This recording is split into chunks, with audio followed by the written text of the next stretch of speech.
over the meeting to Sally, who's going to walk us through this review. We need to take care of a couple of administrative matters, or one in particular, I guess, which is the time for this meeting, since there seemed to be a little bit of confusion. I know there are several of us who just sort of wait at their office until it's time for 6:30 to roll around. And so I'd like to poll the commissioners to see what their preference is as far as the time is concerned, 5:30 or 6:30. Let's start with you, Mr. Parks. 5:30 works best for me. Okay, Peter? Yeah, 5:30 work, ma'am. Stacy? 5:30. Okay. 5:30. Dana? Doesn't make any difference. I work till 6:30 anyway. You get up from your nap at 6:30. All right. Well, I vote for 5:30, so I think that's the majority. So if staff would please make a note and post it on the official Muni website that these workshop meetings, work sessions will be at 5:30 and from here on out through the end of May. Okay. With that, we have a fairly lengthy and heartfelt discussion amongst the commissioners this evening in terms of several items that are major as it relates to the Title 21 rewrite. And Sally, would you like to start us off? Yeah, let me first say that, just so everyone knows, you were handed by Terry a new version, another version of the code. It is redlined and blue-lined. Can we get rid of the old one? Mm-hmm. Whatever anyone wants to do. The red, well, just so you can understand it as you go through it. The yellow are the technical amendments that the staff previously had. Everything that is inserted in red is from the 106 amendments, plus the addendum to those. Everything inserted in blue, it's kind of a royal blue, is the 2010 amendments by the Planning and Zoning Commission. So you'll see, as you go through your book, various colors, but it's now all in one place in somewhat of a readable format. So yes, you can throw away your other books because this is very self-contained. And I want to thank Sally and her staff for doing this.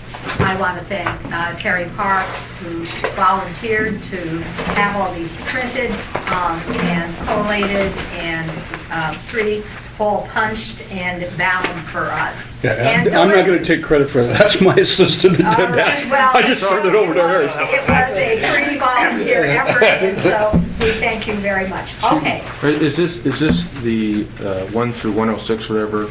Yes, they're in there. That's in here too, so this can go too, right? Right. It's all consolidated. And one more time, the colors are Red is the 106 with what you just the had. addendum. Mm-hmm. Blue, if you kind of just Yep, flip got through blue. it, there's a light blue. Yeah, that's the 2010 Planning and Zoning Commission approved amendments. And then the yellow and the gray and stuff was what was in there before from the staff. Okay, I had those. Yeah. Did you pick up your drive? No, I thought it. There it is, right there. That's right. There we go. important thing. Yeah, I know. I laid it in the wrong place. I was going to ask what it was for. Are the purposes and all that in here? Like at the bottom, there's purposes for each one amendment? No, They're not? no. All right, I'll keep it there. 106, the staff's purpose in notes for each amendment. Okay. No, that's correct. Okay, I think what, as I understand it, I was gone for a couple weeks, but you guys had your public hearings, and I understand now we wanted to discuss some major kind of philosophical issues. Connie prepared a memo, or we prepared together a memo distributed to you that we thought we could just go through and get comments on. This is not a decision-making time. This is just a time for a consensus or, raising issues. If get a sense for how you guys feel about these. These are major issues that some of which I've discussed in a lot of detail with some of you, and others, some issue might be important to one and not as important to another, but they're all issues that are important to at least someone on the commission. So I guess the first one, just going in order, is should the Planning and Zoning Commission retain its current duties and responsibilities? Should any of these duties be assigned to UDC?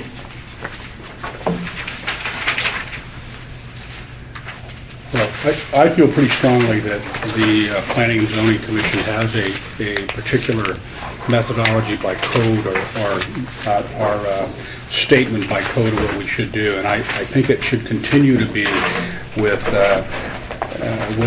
planning and zoning. I could read it to you. I think we've read this before, which is right out of 2110.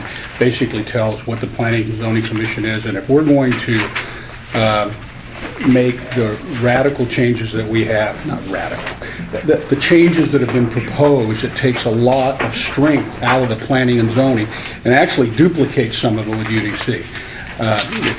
We've had this conversation basically as we went through this in the beginning, and I think we've got to be careful with giving up those responsibilities to another board that candidly they've not been able to put together. Sometimes they can't meet because they don't have a quorum, and they don't meet often. And I think our board meets on a regular basis and makes it easy for the public to be able to present those things to them. So that's kind of. This is a very important matter, and so I would like to hear from all of the commissioners as we go around and discuss these items. I too agree with Terry regarding this matter. It is always possible, if at some future time the commission is overloaded with casework or long-range planning, they do have the authority to delegate additional responsibilities to other entities.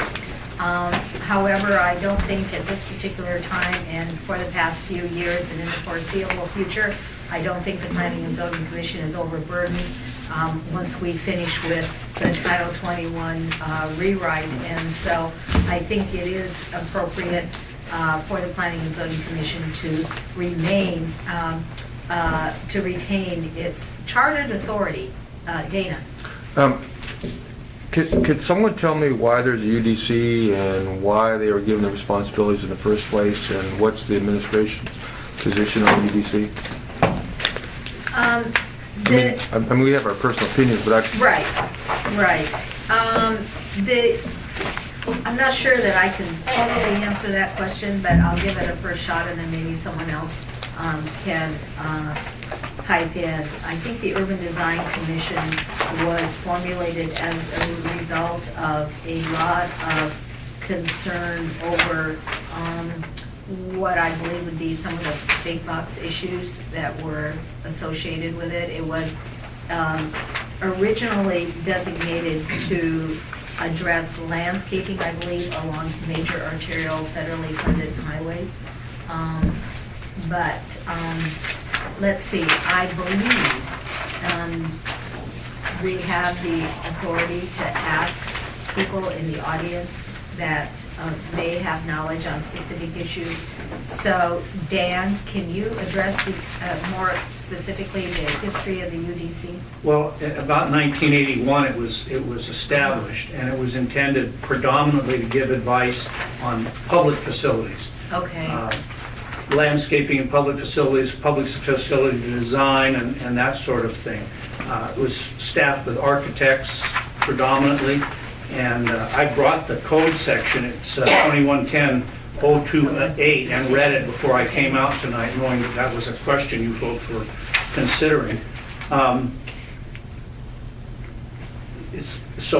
Generally, that's what it was to done. Landscaping, things along highways and streets, one of its responsibilities. Not the streets themselves, but the landscaping along it, lighting along it, architectural amenities along it. If you look at Elmore, you see some of the examples of the things that they have some responsibility for it. So it's been in existence a lot longer than what I thought. Then, okay, since 1980? One, Since the 1980. enacting ordinance was 81-180, and that's when it came into existence. It's been amended since 08 and 09. There's been some changes in the requirements. Over time, there's some different things that have been done to it. I don't have all of the history of the amendments, but in the code, our existing code, it's referenced. In Dan's materials, if anyone has those, it's addressed on page 5. And then there's also an Exhibit C that discusses, it's kind of revised to show different duties of the different commissions. It's right before the start of tab C, and tab C is the chart. And the discussion is on page 5, right before that.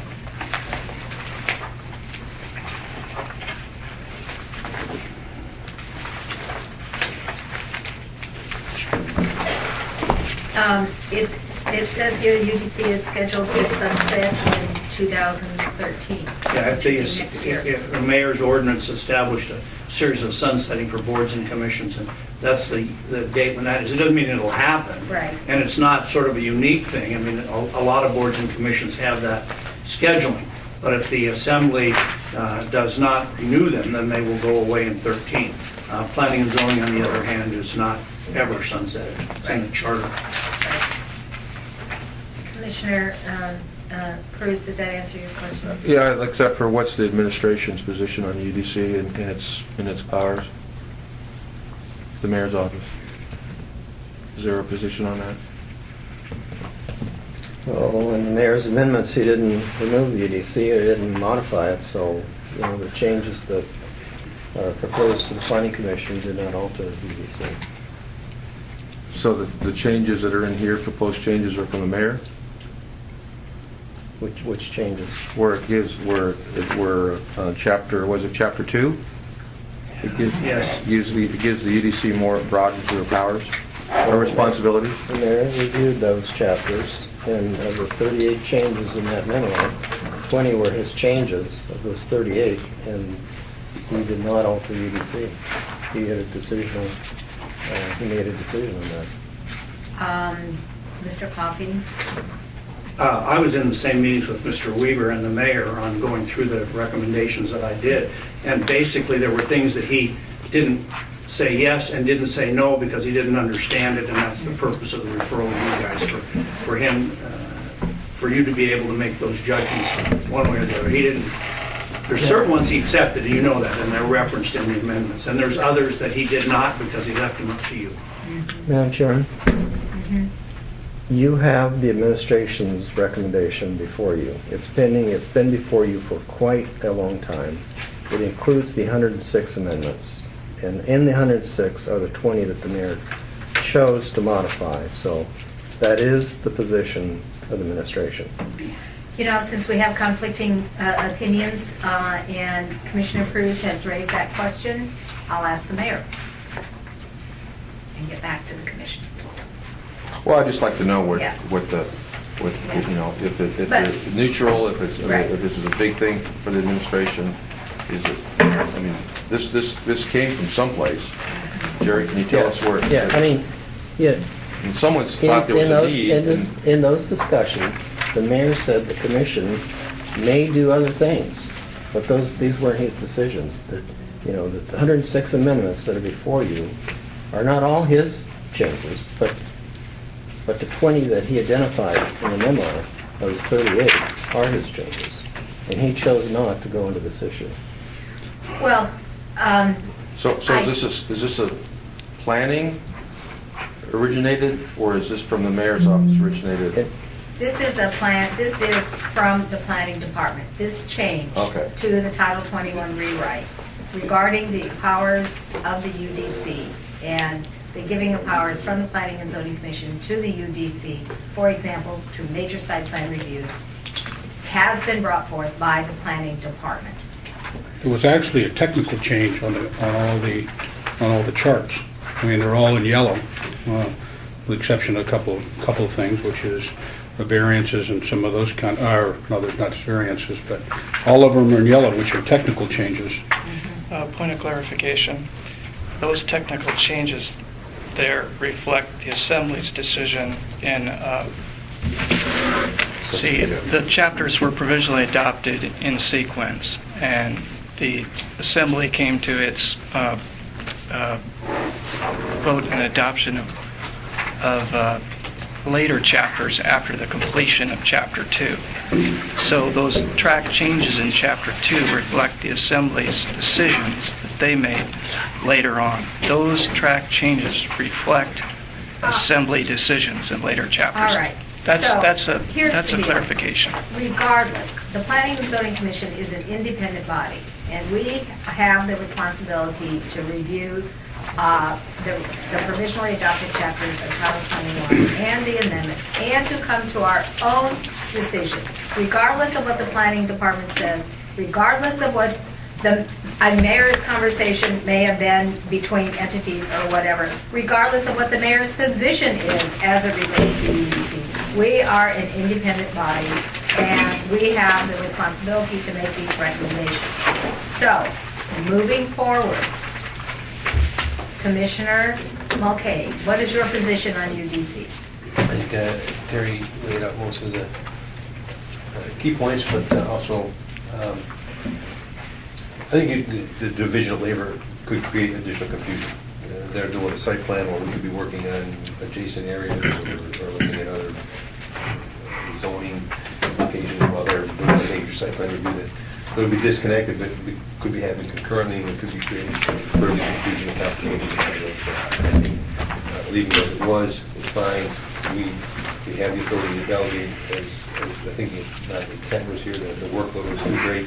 We could delegate specific actions, but I don't support the code. Okay. Commissioner Dean? No, I don't support it either. UDC is very concentrated on architects and landscape architects, whereas P&Z shows much more broader base of city language. All right. Commissioner Hickle? I think developing is onerous enough, and add another layer to that is not something that I think would be good. Commissioner Wilson, welcome to the discussion. I apologize. It's already getting a little warm in here, but... Okay, it's better than chasing a dog. The question before us is, should the Planning and Zoning Commission retain its current duties and responsibilities, or should any of the duties be assigned to the UDC? I think we ought to leave it as it is, because planning and zoning has traditionally done that, and UDC's got a narrower focus, and it's good to have them do that narrow focus, but we are charged with a much broader perspective, and I haven't been shown a reason to do it. Is there any other discussion regarding the Urban Design Commission? Commissioner Brody? Well, if my memory serves me right, I thought that Chapter 2 was a result to put in what was provisionally adopted in a subsequent chapter, and I think that there was confusing to planning, and so consequently they put what was in I don't remember what chapter it was, I'm going by memory here, when we talked about Chapter 3 or 4, and they subsequently put it in Chapter 2, which they put more teeth into their responsibility. So I think that's the reason why we're seeing it in Chapter 2, and I think it was provisionally adopted, which really means it hasn't been adopted. So that being said, I would tend to, since it was provisionally adopted, is not, in a sense, the legal deal, I would refer back to, unless there was a reason, an overwhelming reason where the public wasn't served and more regulation and oversight needed to take place, I would probably not be in favor of it. Thank you. Is there any other further discussion from the commissioners regarding the Urban Design Commission?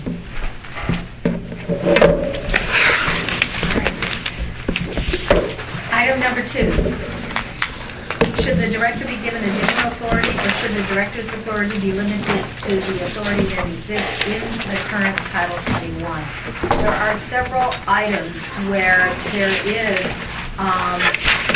the ability for the director to make administrative decisions. Some are current and some are additional.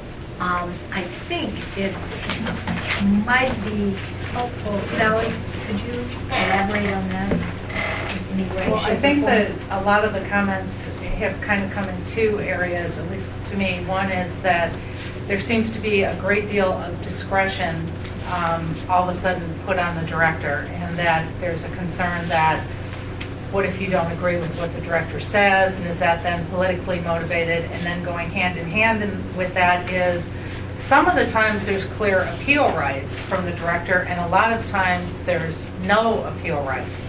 And so in the few chapters that I've been at the work sessions for, it's been questioned, what do you do if the director makes a decision that you're not happy with, or you feel is politically motivated, and there's no avenue to raise it? So I think all of those things should kind of be discussed.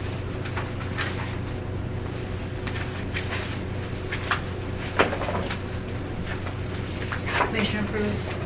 I think one of the reasons, if I remember right, the argument for giving the director more discretionary decision-making is because of a result of the rewrite of Chapter 21 and things we don't know that could come, and so the problems could be solved fairly expeditiously. Which, that being said, I don't know if that same time frame can actually come in front of the commission. And I think this goes back to the policy. How much are we going to recommend that Title 21 be changed? If it's not a lot, then there won't be an issue with the director happen to come in and make get something, make it, I guess we'll call it a policy call or interpret a regulation, so to speak, that we didn't anticipate. If there's a lot of changes, then there could be a subsequent reason to have some sort of quick answer for the public, so that projects can move forward. So my question is twofold. One, can the commission react fast enough, or as fast as the director? And 2, really the policy decision is if this Title 21 is revamped substantially by us and the Assembly, then and whatever the Assembly approves, signed by the mayor, then there should be some avenue, some quick way, either the commission or the director be able to resolve something that was unintended. I mean, that's my personal thing. So it really comes down to how much are we changing. If it's not a lot, there really is no issue. If it is a lot, how fast can the commission versus the director react to it? Isn't your threshold how much it's changing from the way it is today? Yes. Versus the way it is in the provisionally? Yeah. This question actually should be asked at the end. After we decide what our recommendations are, if we see substantial changes, then that brings us to this issue, because if there are substantial changes... Substantial changes from what, Dan? From the existing 21. Do you see it as substantial now? This? Yes. Yes. Okay, I got it. As this is, as when you proposed. were saying this, I wanted to make sure you were talking about what's active today. As the proposed, yes. Okay. Yeah. But I'm not clear on, I thought I was informed, maybe wrong, but there needs to be a mechanism to get an answer faster than what the commission typically takes to get it on the agenda, 90 days or 120 days. And if there is maybe I'm all... Yeah. I think there's 2 issues that I just want to make sure everyone's aware of. I think one of the issues you're talking about is the amendment issue, that if there's a problem with the provisionally adopted code and there's an ability to amend it quickly without running it back through planning and zoning. And that seems to be one of your issues. And then don't mean adopted code, not provisionally. Right. Once it's adopted, it's adopted. Right. Yes, Okay. and if there's a problem with that, then there is one of the amendments addresses bypassing the Planning and Zoning Commission. And I think that's one issue. The other issue on the director is there are just code provisions that are being proposed that give the director authority, irrespective of the amendment. That's a major change to me. So if the policy is we accept that, then it asks the next question. If we don't, then it's all, to me, it's a question and self-fulfilling. The answer is. I mean, that's. You're going to have to repeat that again for me. Well, I'm not sure what that meant. I think that's what So we're if- discussing, though, is do you want the director to have, what authority do you want the director to be given? And do you agree with the director's authority? I think the policy is, do we want to have the director have any more authority than we have right now? Right. Period. And if the answer is yes, that's a subsequent decisions have to be made. The next question is, do we, I mean, I'm not speaking from maybe not knowing the whole thing, but if we take these major changes to Title 21, how do we make sure that the public has timeliness in decision-making and unintentional consequences? And what mechanism do we use? Here, it's the director. Commissioner. If there is something discovered after the code is adopted, then we need to have, in some cases, an expedited process. My suggestion might be to look into, following on his last comment, is there may be a way for the commission to be consulted on a very quick basis, the next meeting, or a special meeting, if it's really urgent, if it's life or death. But we could be given a presentation on it, and we could say, yeah, go. Or we could say, you know, that has a policy implication that concerns us. In which case, isn't that something that should be flagged? So I think that if we decide anything, at a very minimum, we ought to say that the commission needs to be in the sequence of consultation at a minimum, and preferably stronger than that. And that consultation can happen on a fairly quick basis. We can decide whether it's an issue or not. I think that's, and I don't think the planning director is going to take a lot of things that are of policy significance. I really, you know, I don't distrust that. I think what I think we're talking about is just an honest disagreement in what it means, and so that if there is such a disagreement, then it ought to be discussed, and it doesn't necessarily have to be done on a 30-day notice basis. In my opinion, I think that if it's deemed to be a non-policy, non-substantive issue, just a make the thing work the way it was intended, not the way some word was placed in the code, then we shouldn't need public notice and long process. Commissioner Hickle. I don't want to see us repeat what has happened in the past. This thing needs to be as clear as it can be so that the people who are not politically connected, if they follow the rules, they get to build. And, you know, it's great to give a lot of power to an individual if that individual is a virtuous person. And there's a lot of good people around, but we cannot always guarantee that that person is not going to be swayed politically. The people on the inside get the projects through, and the people that are on the outside have to wait in line. And the more clear we can make this, and the less discretion you give the director, and it's nothing against you, Jerry's a great guy, but I just wanted to say that the clearer you make it, we will not have to go through these steps again. I mean, It doesn't matter who you are, or if people like you or dislike you, you should be able to go in, and if you follow the rules, get a permit for development or building. And we need to look at it as if your worst enemy is the director. And not, like I said, but that's how this thing needs to be written. And the more discretion you give, you better pray you get somebody that's a virtuous person. The planning director, just for anyone that might not know, is an appointment that's made by the mayor. So it is a political appointment. It is an exempt position. Exempt, does it serve at the pleasure? Yes. Serves at the We're pleasure. political appointments. And I just want to clarify again, if I can. Issue number 6 on the memo talks about That's your fast track. one of the issues that is being, there's really 2 issues that you guys are discussing, and I think everyone should talk about both issues.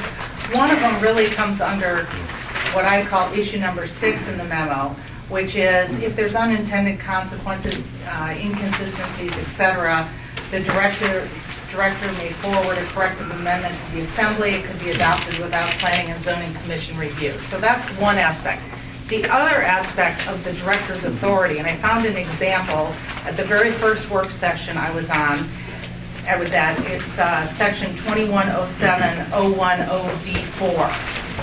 And when we discussed that, when you all discussed that, the decision-making responsibility, it says final approval of alternative equivalent compliance under this section shall be the responsibility of the decision-making body responsible for deciding the application. And it goes on and talks about getting the written approval of the alternative equivalent compliance from the director. And at that time, going back to my notes, the concern that was raised was that the director was given authority. There were issues discussed as to what happens if you didn't want that, you didn't agree with that decision, what could you do with that? That's the second issue I want you guys to discuss. So there's really like 2 issues being talked about at the same time under the category of director. Kathy, Sally, I think there's really 3. One is those directed decisions that are somewhat minor issues that come about, an interpretation of something that might be something simple, very simple. Then I think you're talking about a decision that you just explained where there's a policy change made that is dramatic. And then I think third is those decisions that are, those powers that are given that are open-ended, which we don't know what they are because they haven't come up yet. And I think the issue that I have, I think the director absolutely needs to have some ability to correct minor issues that are there. I think, you know, I agree. if he's going to be in that seat, he's got to be able to look at something and say, that's not right, this is the way it needs to be. And then I think the other 2 really are difficult because it really kind of depends on what it is and whether it's actually a P&Z issue or it could be an assembly issue, depending on how deep and how far up you wanted to go with it. And I think that's absolutely important that we keep that in mind. It's not for the administration today, it's not for the administration tomorrow, but this is a 20-year decision. And we want to be very careful that we make sure that there's a mechanism, that there's a check and balance as we go through. I think that's real important. I think I have some degree of comfort with an expansion of the director's authority. The issue to me was that it seemed to be, as you pointed out, those references to increasing the authority, the difference between the existing Title 20 and the originally adopted, seem to be scattered out in several different places. So I don't know what the aggregate change is. Kind of like you get an idea of how much additional authority has been granted. And just like chapter by chapter, Title 21 wasn't that, but when you looked at it in aggregate, it seemed pretty expansive change. So I'd like to get an idea of what all these additional responsibilities and authorities that are granted to the director under the provisionally adopted. Some of them probably make sense, some of them may not. And then I think that one of the issues that came up repeatedly was with each one of these, what's the appellate authority? And that whether that needs to be just a blanket statement at some point in the document or repeated every time that we're referenced. How do we call on you? You wanted to make a comment? I don't know how we do that. If you let me, because I think I can give you an example that will help where you're going. And I don't know how we legally do it, but I would like to hear from you. Mr. Potter. Yes. Is that how we do it? Say Mr. Potter. Mr. Potter. One of the issues is that there's a bunch of things that the director does every day, trying to interpret things between what all the forces are, even political, to try and make things, the city keep going. If you want to ball up the city and the ability to get anything done or developed, the Planning and Zoning Commission should see everything. And that's not where we want to go either. For the example, in the downtown zoning districts right now, the B2 zoning districts, you've got a very canned menu of how you have to build your building and what you can do with dimensions. But there's an alternative design that says if you can show that you have less solar impact and a variety of other things on the adjacent properties, you can put forward an alternative design and it can be approved by the director. And I think that what Ray was saying was that we want this thing to be as menu driven, and anybody can go fill in the dots, do what the code says and get it done. And then for us idiots that want to try and do something a little bit more creative, or there's a special condition with the project or whatever it is, that we want to do an alternative. And I think the director and his staff are totally able to look at that and say, yeah, you know what, it would work better if you did do this, we get that, put in another 100 feet of heated sidewalk here, put in 17 more trees, and put this line over the top to make it look right, work right for northern design, and we can accept that as an alternate design. I think you want the director to have that kind of authority. Should he be making big policy decisions? I think that's up to the commission. But you wouldn't consider that a policy decision? I would not consider that. The code already says in that thing, here's what we're looking for. We're looking for, if we're going to have an alternative design, it's still got to create northern design aspects, and it's got to create these kind of spaces and that. And if you can show that you're meeting or exceeding the original intent, then it should be pretty easy to take a look at. It's been done several times in the B2 district over the 30 years that I've been here. And the planning director does have that authority. And, we're still living. We wake up every day and the city keeps going. But if you try and do everything, you won't be happy with that result. Commissioner Dean. The question I have for you, Tim, though, in that case is, in so many situations, though, there is no appeal process. And that is... That's the next level. There should always be an appeal process, and it ought to be to the commission. If you want to, most of them are with an alternative design. When you go off the menu and you try and do something a little bit different, there doesn't appear to be an appeal process to that. That's when you ought to be able to, if it's that important to the property owner, the developer, then they ought to be willing to bring it to the planning commission. Submit the thing, get in line, and go. So I think you're supporting pretty much what I think. Pardon? I think we're somewhat in agreement there. I think so. If we want to look at the aggregate, what does this delegate to? And I think it's okay that the director should get some more authority. It's just, I'm not sure, because it's so many different places that cites additional authority. I'd like to get a handle on how much we've handed off, and we can give it the right amount, too much, not enough, and then the tell. And then we in the private sector who have to deal with this every day, as the planning director and the staff does, if we can make a good case and it doesn't fly with Jerry most of the time, if we think it's that great, we're going to bring it to the planning commission. Some kind of a and that should be the appeal process. I think we're agreed. But you can't imagine the work that the planning director has to do every day dealing with design-related issues and decisions that come up. So I think we have a couple of things on the table. One, Sally, we'd like to see a matrix if we could, an abbreviated matrix of, under the current code, what are, and maybe staff can help you on this, what is the current authority and matters for the planning director, and is that, how and where is that authority expanded under the provisionally adopted Title 21?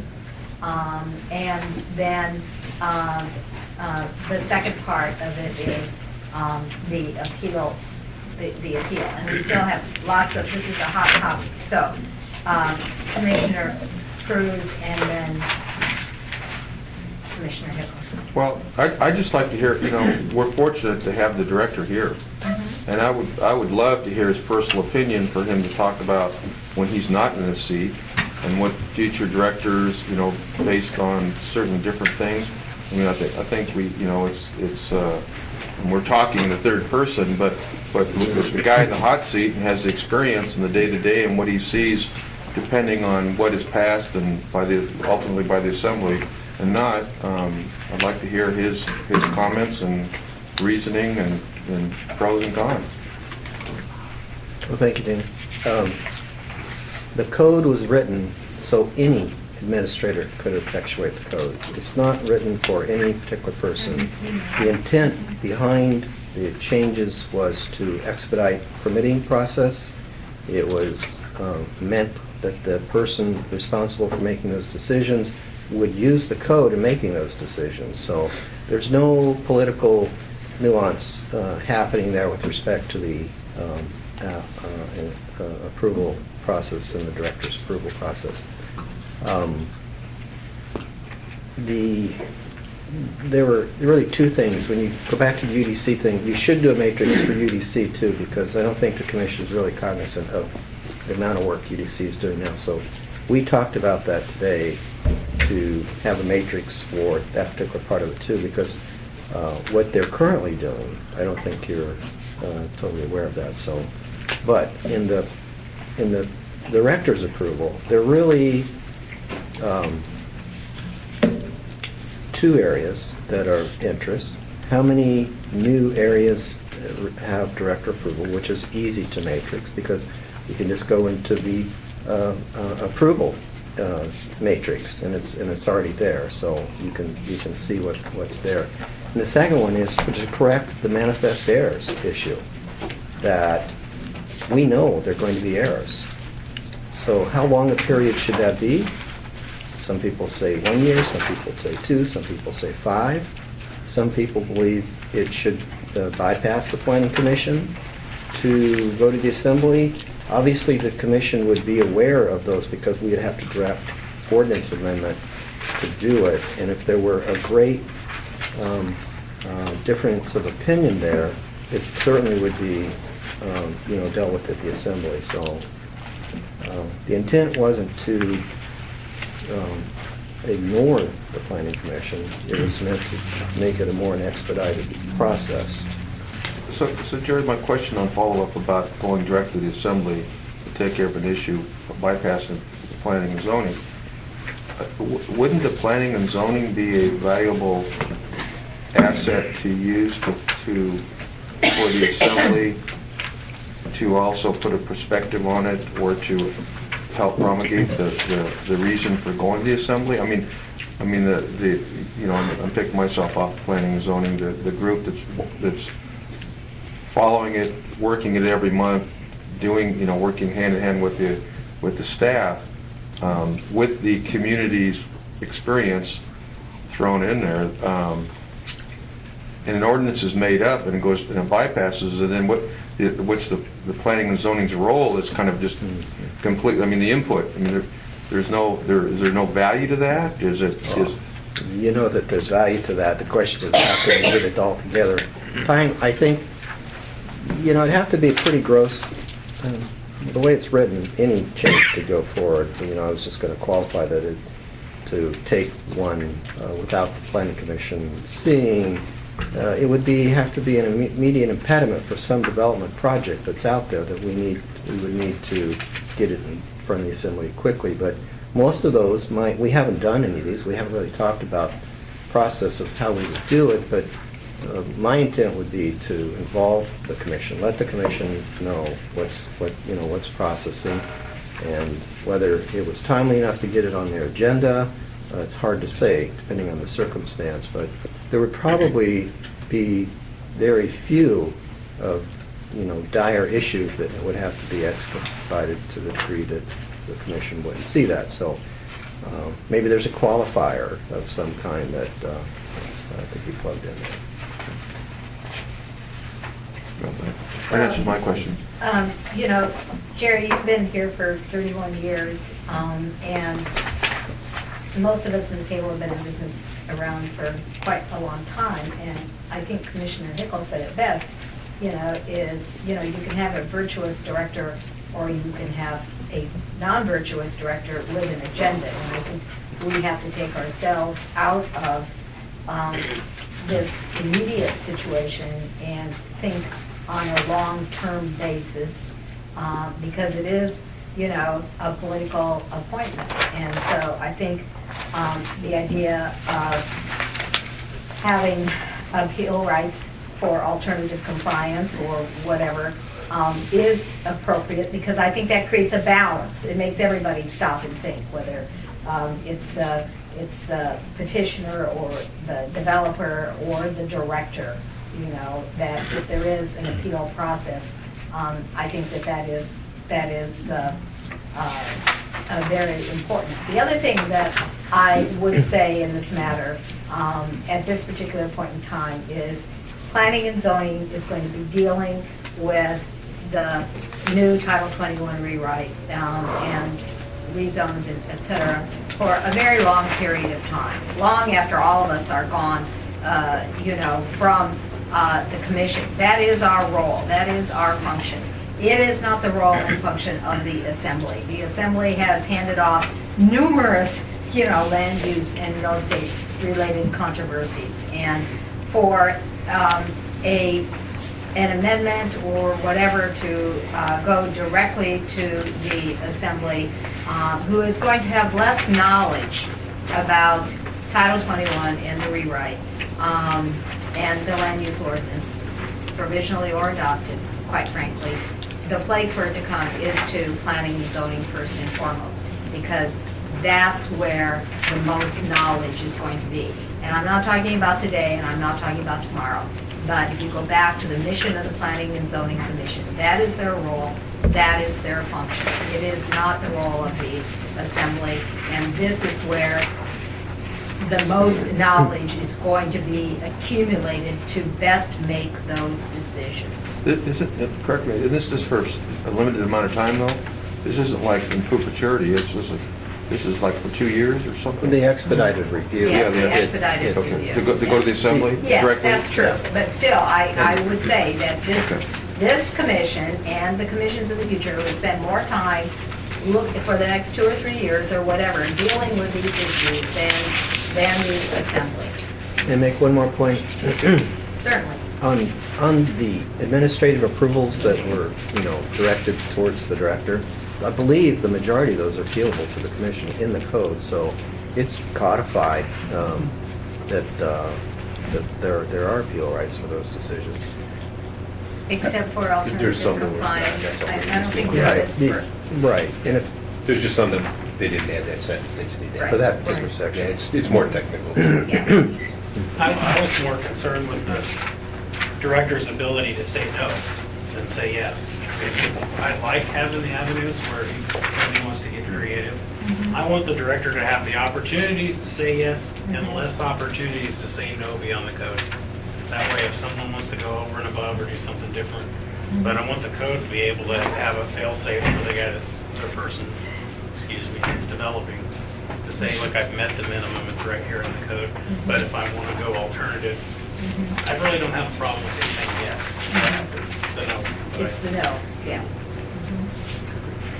Commissioner Parks. Can I address, Jerry, in the administrative appeals, I've been on there a short period of time. How many administrative appeals do you see on decisions that are made from the director's standpoint? I don't have a concept. We've seen one since I've been on the board. They're really controversial cases. They're church cases Yes. that are not wanted in neighborhoods that meet the code requirements. At least in the decision maker's opinion, they meet the code requirements. They're really the Water cases. big issues, and they're probably 1%, 2%. Okay, so not many, from the standpoint of looking at what the director's It's decision they've made be appealed. It's where we do breakfast. We do a lot of those minor things that church site plans that. It sounds like they're doing a pretty good job. There's not a lot of do. So that's what I was trying to get a Towers. I mean, there are lots of administrative processes that take place. Right. Quite a few, actually.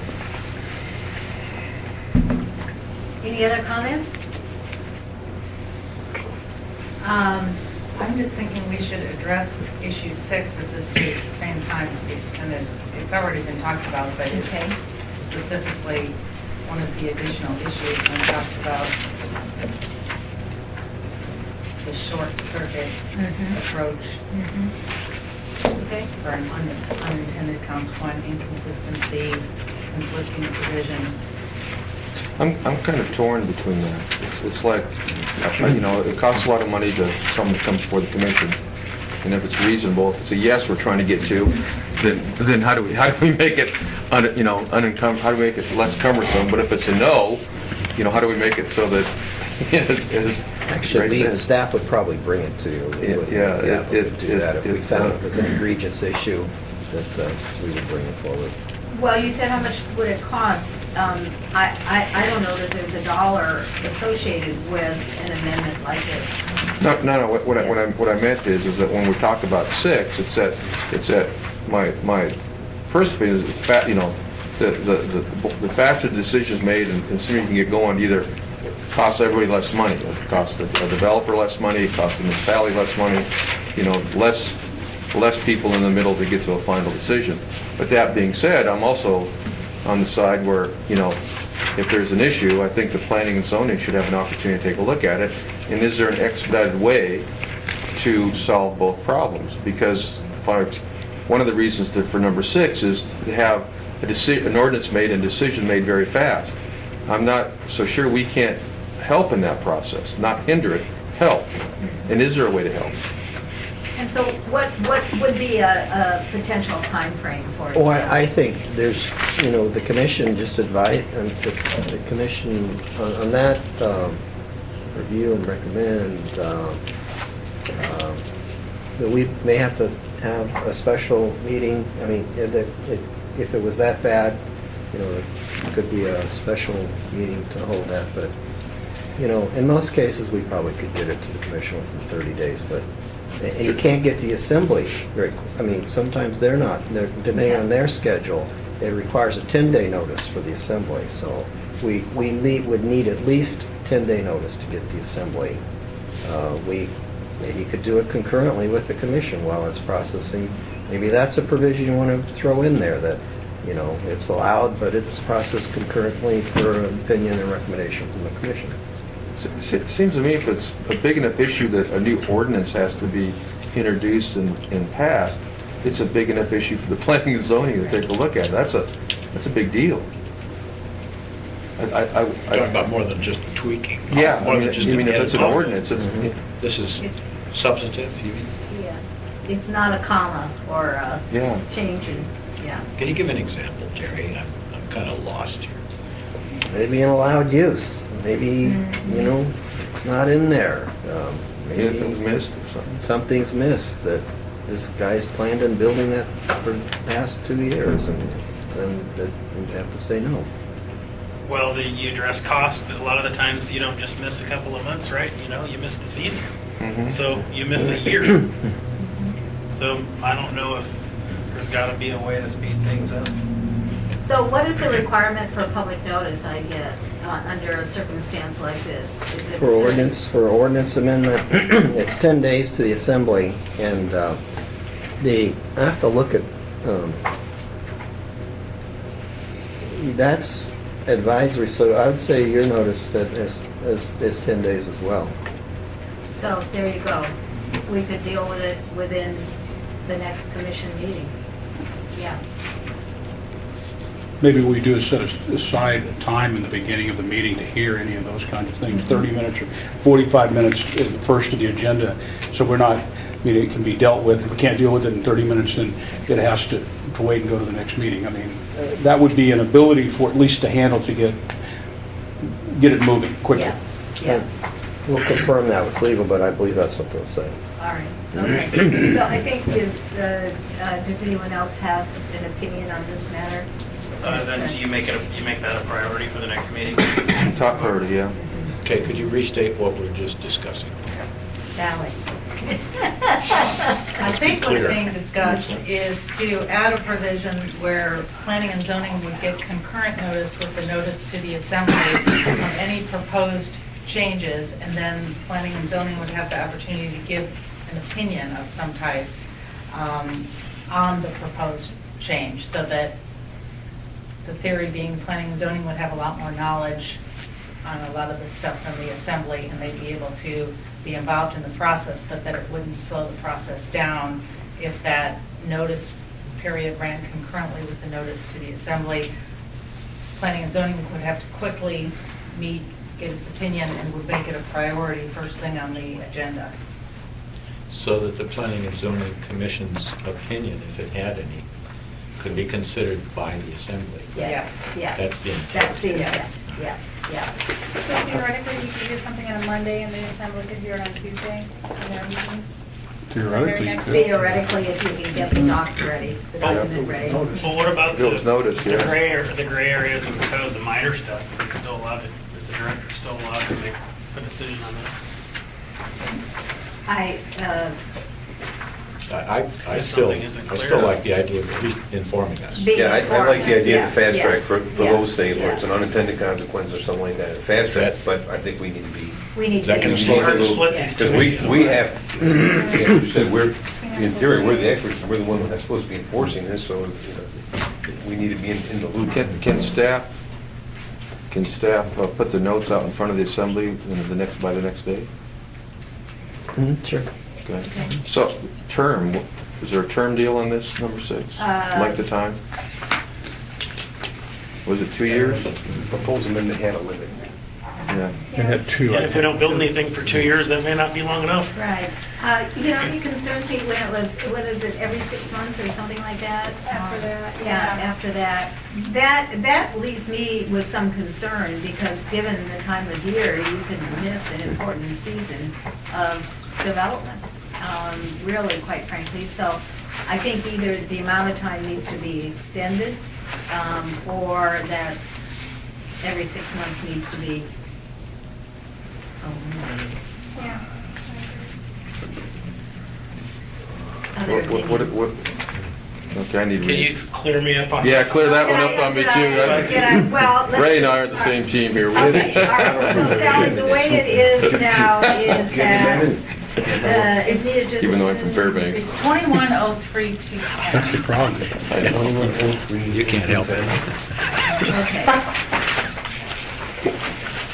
And it is for 2 years that it can be brought forth. Amendments can be brought forth for For 2 years. conflicting provisions, inconsistencies, or unintended consequences. Okay. And then there's provisions in this, if everyone turns to that page, there's provisions on starting after 2 years. What about unclear? Can you add that word to it? Then it's 26 months, and then it's every 6 months. Yes, no more than 2 times per year.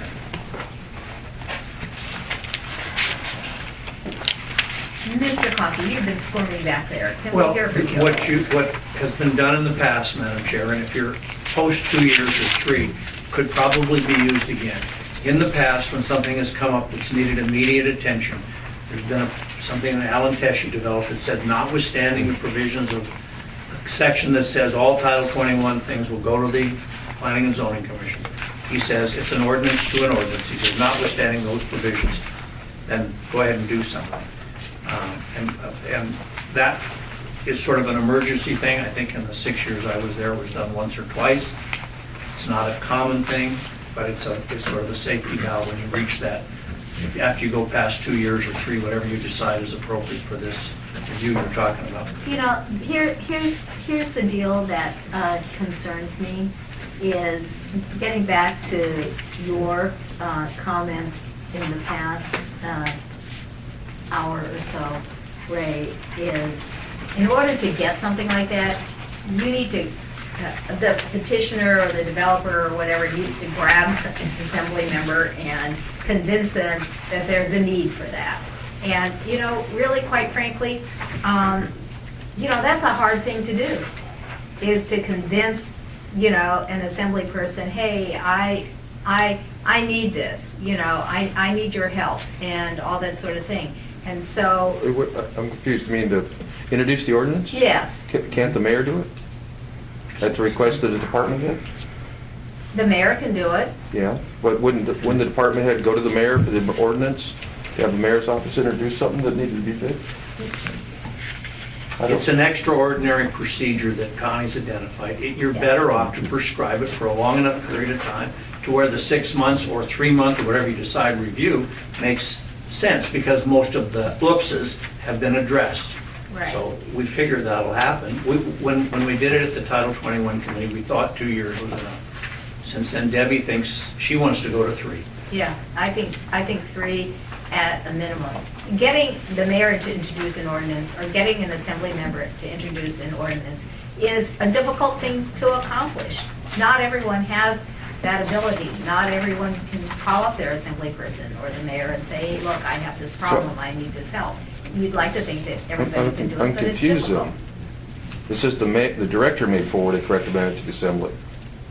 Where's the developer come in? Well, That's a, we're talking about. am I reading this wrong? No, we're talking about what. The director would get it from somebody, or maybe not. He'd say, hey, I got a problem, and he would identify it about the same time as the petitioner, or whatever you want to call him. Okay. Actually, what the intent was, the department would put the ordinance together and process it. For who? Because for the issue, right? Not any particular applicant, but for the issue. If someone brought it to the department as a concern and a problem, and if that, you know, person in the position felt that it was a problem, they would develop the ordinance and process it.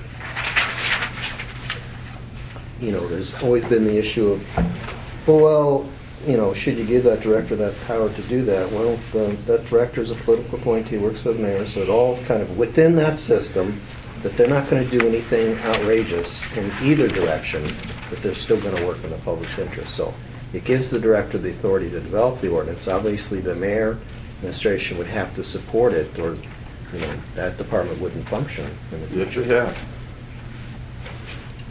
I like it, put us in the loop, and you could go 4 years as far as I'm concerned, because this is going to be, there are going to be lots of unintended consequences when this comes. Okay, well, I'm still confused. I need a little diagram on that board. Okay, there's the mayor, there's the department. There's the mayor, there's the department. Okay, there's the assembly. Okay, there's an oops. Okay, what if the director doesn't think that there's an oops? Okay, what if, and the director works for the mayor? Okay, but let's say that then the person that thinks that there is an oops has to go to an assembly member to get this unintended consequences ordinance introduced, right? Okay, so then that happens, and then where does that ordinance go? Does it stay at the assembly level, or does it come back to planning and zoning? There are ordinances that are introduced at the assembly level that should and do come to the Planning and Zoning Commission, even after the ordinance has been introduced and adopted? No. No, introduced at the assembly level. That's the issue that I'm talking about. I They can help do it. with that. Okay. For example, if you go to a politician and you've got a group of people that are affected, it's much easier to get them Elected to act. official. An elected official, not a politician. Okay. All No, right. I'm a group of people that are affected. There's plenty of cover fire there, but if one person, I'm building the building and I need an ordinance for me to help this building go through, it's much more difficult to do that Yeah, because there's no cover fire. yeah. If I can add, just how these come up is that there's a pre-application meeting typically on a conditional use or the actual project, and all of a sudden you get together with all the staff people from the different departments and divisions of the city. And during that sit-down meeting, somebody in code enforcement who always reads everything in black and white and looks at where the commas are in the period says, that's not permitted. We know the intent wasn't to do that, but that's not permitted in the way that it's written, and we have to interpret the black and white. So in that situation where it's an oops, you need to get back, and I don't necessarily have a problem from an expedition problem with it being a concurrent notice to the assembly and planning and zoning to take a peek at it. But if it takes 10 years to do a rewrite of the code, to believe that you're going to find all the goofs in it in 2 years, it is, you're somewhere else. You'll have more to do. So we should double it. At least. Yeah. I Well, think the other that's issue to appropriate. consider Yeah. is however many years, and then right now it says after the first 2 years can be applied twice a year. So there's two really That's- issues. How many 2 times? years might work good if the economy was cooking, but if we barely build anything, how are we going to find out where the problem is? Yeah. That's why they hired Mr. Potter. Well, I think every 6 months is problematic because of our winter building conditions. Every 6 months is problematic. Well, it's really 2 times a year, so it doesn't even, you could use the first 2 times up in January. Well, that's a good point. Yeah, that's a And then good you're point. stuck. So the first 2 developers in that have an issue in January could use that up. And you're Yeah. free, you're done after the Theoretically. first 2. Mr. Bowles, yeah. That provision actually serves 2 purposes. One, that the developer has a consistent set of rules to go by. In other words, when he starts planning his project, he knows that the rules aren't going to change every few months, and he has to go back and reinvent the wheel. The other part is like you bring out, there's an oops, and we need to change this, and how quickly can we do it? But we've had many projects come in where the code changed from the time that we started drawing up in front of them, and added millions of dollars to the project. But you're not talking about the Title 21. Yes. Are you talking about the design criteria manual? No. I'm talking about Title 21 and buildings. In theory, though, this should only apply to inconsistencies, unintended consequences. Associated with the rewrite only. Yeah. A lot of times, some of this Title 21 Not- came through with the site condo ordinance. That happened without any review. And then, I don't know if some of these provisions that were starting to be enforced before the code was adopted. I'd like to know, is there some of this stuff that was, any of this stuff that was enforced before it was adopted?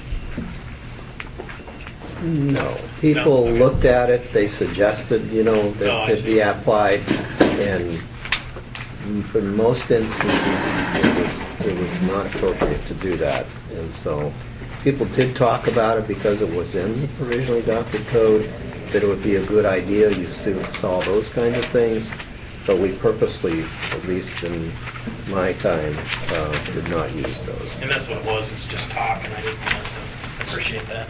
So what about this scenario? If it wasn't changed in the rewrite, can they bring it forward? The staff? No, can there be, well, it says associated with the rewrite of the project, rewrite of the code. So if there was a section that wasn't changed, and the interpretation was such they didn't, that they wanted to go to the assembly, could they do that, to change it? Well, it says conflicting provisions, so if one section wasn't changed, but another section was changed, and therefore it made it conflicting. And Yeah, I would think if there's no nexus to the rewrite, then. Well, Right. I would say there's There's probably inconsistencies and unintended consequences with the adopted Title 21. Yes. You mean with the current? Current, Yes, yes. yes. And so the question is, No, it's going to be a new Title 21, and the inconsistencies within the new Title 21. So the whole thing? As a Any part of it? document, As a document. whether it was changed or not? Yeah. Okay. Yes, yeah. That was just a question I had. Most everything has changed. Well, a lot. This is the Denali Park, Old Park, New Park thing. So do we have a consensus on how many years or how many times a year, or is there, we have? Well, I think Dan Walls has brought up a good point. I think if we're going to say every 6 months, or I think we should put a date to it, because then that's something that's more reliable if we're going to have 6 months. Is it going to take place on March 1 and October 1st, or when is it going to take place? Because theoretically, you could use it up. A smart developer could figure out a way to sort of use that up. And so I think that's one issue. Do we want the 6 months, or do we just want to go within X number of years? There can be changes. You know, I think I'd be in favor of X number of years. 3 years seems more reasonable. Okay, that answers my question. Okay. Sorry it took so long to No, get to that. I just- no, it's a good discussion. How does everyone else feel? Stacy? I think the longer the better. I'm not so concerned about, since it's not, like, we're talking about major code changes, what he's talking about, just like problems that made, so there's something more to do with. I disagree with that. I didn't go forth because as some put the economy what it is. Yeah, you want to tell me where things show up. And there's going to be, I think there's going to be a lot of inconsistencies worked out. Commissioner Parks, what's your opinion? 3 years. I think 3 that- years? All right, then. 3? If I can't get 5, we'll go 3. Commissioner Wilson? 4. Okay, well, we'll take all that under consideration. Thank you. Just to cap on the end of that, how about you make that 3 years, have a sunset clause that it sunsets, eligibility sunsets at 3 years? And then we say That way it can be revisited very Revisited. easily and that extended, so you don't have to reinvent the wheel. I was going to ask how to do that. That works. Who would do the extending? The assembly. So, Okay, so now we Just he'd by have to action, not direct by the ordinance. reference to the next. It would have to be He's an drinking. ordinance. yeah, they have to agree about something. Okay. I like that. We're back Oh, to, yes. Consultant Mr. Coffey has a suggestion. You need to put the procedure for your review in here. It needs to be drafted, what you're talking about, the 45 minutes that Mr. Park suggested or whatever, for this pre-period. Because this deals with after the oops time. So how do you handle it? I mean, you discussed all that, but you need an amendment, that's all, Madam Chair. All right, anything else? So are we back to the general authority of the director for every? What number were we on? Well, we sort of moved We went from 2 to 6. We so went I from don't 2 think to we're back 6. to 3. Yeah, or to 3 or 2? Or are we I done? think we discussed 2 pretty well, I didn't think we? it is, yeah. All right. I think we're done with You're- We're done with 2. All right. But we're not done with it. We would look at a maintenance, right? Right. Yes, So yeah. We'll look yeah. So we're done for tonight. But We're for done general tonight. purposes, I just wanted to make that very clear. Okay, all right. Item number 3. Sally, go ahead. Question is, should new zoning districts be created? The provisionally adopted code eliminates some zoning districts, adds some zoning districts, and creates mixed-use districts. Should there be changes to the existing zoning districts? The background on this is in pages 11 to 15 of the copy materials. Talks about this very issue.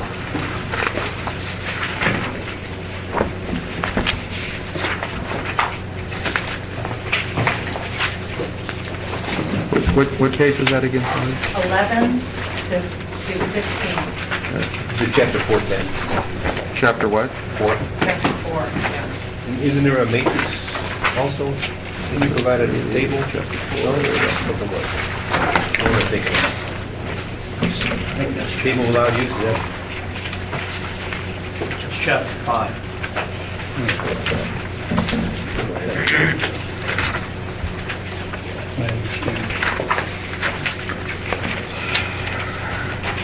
Well, my first comment is this: if there's a misintended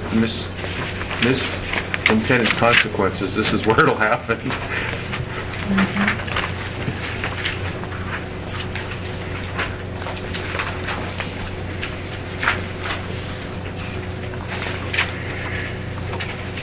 Where are we located?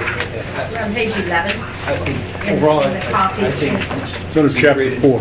too many new districts. I think we need to try to stick to as much as possible the existing districts. And when you get into a land use map and you end up with, you're going to end up a spot zoning just by, because you're making most of this community non-conforming by all these things, definitions. It's just going to confuse everybody and make it very difficult to move forward. I don't know how you start with land use map with this rest. I think we need to try to accomplish some of those goals with the existing format. So your position on the zoning would be to take the existing zones and amend or add to or augment. Try to use the existence of the maximum possible. The additional one absolutely required, yeah, but for the most part, I think we create way too many. Ms. Dean, do you have a comment? My comment is, I think we have too many that we're adding, and I agree with Peter. Commissioner Hill? I like simple. I like what people know, and I think that you can build mixed use just about, in its appropriate zoning. Go through the table of use vice creating new zones. Yeah, you should be able to, if you're in a different part of town, not be restricted. As someone else in another part of town that's the same zoning has, so. There are three sort of hot button issues, I think, as far as zoning. One is the height restrictions in B3 and Midtown. The other one is the the I2 use as far as allowing retail in the I2 use, and the other one is the mixed use districts that have been added or overlaid or whatever. Do I have those three issues sort of defined as being sort of major hot button issues? Jerry? Well, I think, define, not to the degree that it really needs to be defined. I'd like to weigh in on the conversation when you think it's appropriate. I was just going to ask for that. I'd like to have a little interaction because I'm not. I got one statement. It is even hard for me to contemplate this without an economic impact to the existing land values, what the changes would result, what the tax base happens. I mean, in good conscience, how do you change a zoning of someone that has a piece of property that's invested in it without knowing the consequences? I think it's great to plan that, but without having an economic consequence, good or bad, I feel really left way out, not backing off and saying, why would I even want to attempt to do that? Because I don't know what the consequences are. So that really scares me with the rezoning. Whether it's good, it could be the best thing since sliced bread, but I can't tell. I think the most compelling testimony that I heard during the 2 evenings of public testimony of the Title 21 rewrite was Gary Hawes' testimony, who I personally don't know, and I'm not vested in any sort of commercial endeavors in this community, who said that he had paid, that he has an I-2 parcel of property off of, I think it is Minnesota, and he has paid over $800,000 in taxes on that piece of property. I found that quite compelling, really, quite frankly, that then we would consider taking away his right to possibly develop that property at some point in time in the future for retail capacity.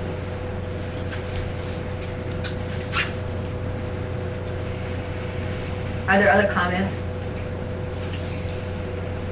Well, Jerry, do you want to weigh in on all of the new? This issue really is at the heart of everything that you're doing, from a planning perspective, and you can hear it from the planning professionals, but we're not proposing to rezone anyone's property with these additional zoning districts, so it's not a spot zoning.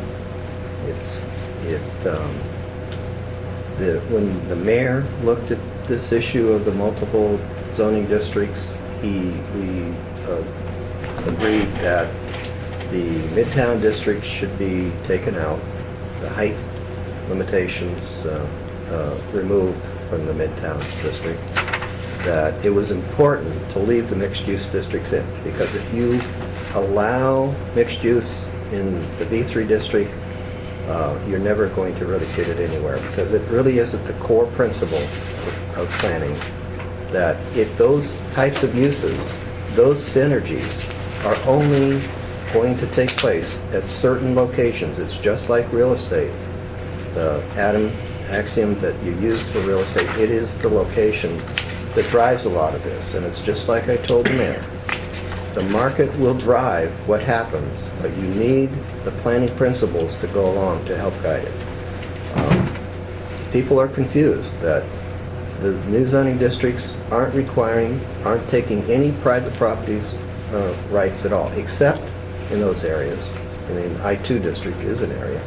The commission can deal with that, but from a planning perspective, we believe that those mixed-use districts are necessary to effectuate a good planning and implementation of the 2020 plan to get those right synergies. We looked at the B3 properties. 95% of them never developed over 2 stories. There's a reason. The parking drives that. So, you talk about economic analysis. There was considerable economic analysis that inherently went into the review and the creation of those districts and why some of those proposed changes were there. It was proposed, those height limitations, just by fiat of what's happened in the past, that unless you have structured parking, you're not going to go any higher. The real densities really need to take place at appropriate locations. That's why the higher density, extremely higher density multifamily districts proposed, and the mayor left it in, to put those at strategic locations where appropriate. And it's a function of the streets, the infrastructure, and how it fits in with adjacent zoning districts in the community. It's quite complex. It is very complex, and a particularly difficult complexity on all of that as it relates to mixed use is the inability to finance mixed use density. As you've heard me all say in the past, the condominium, the 18 residential condominiums on the top 3 floors of Peterson Towers are not able to be conventionally financed, because Fannie Mae and Freddie Mac only allows 25% of any mixed-use building to be commercially zoned, to be used commercially. And if it's more than that, then the residential units on top of it are not financeable. So you have to go to your friendly local banker or your credit union and know someone, quite frankly, in order to get financing for those types of units. There is a reason why, in my opinion, mixed use doesn't work. I mean, we saw an example of mixed use at the corner of Northern Lights and Turnagain Street, where they actually segregated the building and had a commercial building, and then theoretically the 10 residential units behind all of that. The developer of that piece of property, who was the petitioner when I spoke to him at a later time, explained that they have the ability to do that financing through some mechanism that is not normally available to most individuals that are building multiplexes or commercial property in this town. So I think, mixed use is a great idea. I have a little bit of familiarity with Santa Monica. You've heard me say that. They have a nice promenade down Santa Monica Boulevard, and they have apartments above Barnes and Noble and all of the stores that are there, and all those units are subsidized. Those rental properties are subsidized. They are low income. They are basically low income and workforce housing. They're not market units per se. So I think there are some issues that need additional exploration. I agree there are financing issues. That's a short-term issue, but I can tell you that I'm looking at talking to people that have, the ability to make these projects work, to do mixed use, and I think it is doable. Certain people can do them more easily than others when perhaps conventional financing doesn't work, but financing should not drive the looks of your community. I mean, it's a reality, but in this particular case, and is it temporary? Financing is a problem across the board for residential development, per se. Well, it's interesting that you would say that, because I just had this conversation with an appraiser today who said, financing, the ability to finance should not drive, the value of a project. But then, the reality is if you put land use regulations that are not financeable by anyone other than Cook Inlet Housing and Dean Widener, then you have a community that is basically going to remain undeveloped, whether it's R3 or 4 or I can P3 tell you or that whatever. Dean would like to do a mixed-use development. He's proposed one. Yes. I would encourage him to do that one. Yep. And I have, other issues to talk to him about, but I think that person could do a demonstration project and make it work. And there's just, I think I made the point. Okay, Dana. Two things, Jerry. You said one, you did some economic analysis on these stuff. Is there any way we can see that? Tom can get you the information. Friday. if you Okay. put Or- together. Then one of the recommendations was to change, instead of using the word using districts, change it to mixed-use standards.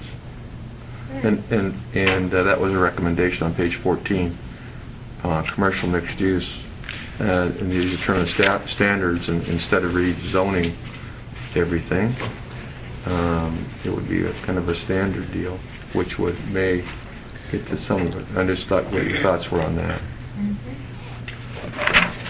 I think you probably could plug them in, but, and Tom, you can speak to that. You've worked on it intensely. Yeah, one of the first things about mixed-use district is that they don't require mixed use. In fact, they don't even depend on mixed-use projects.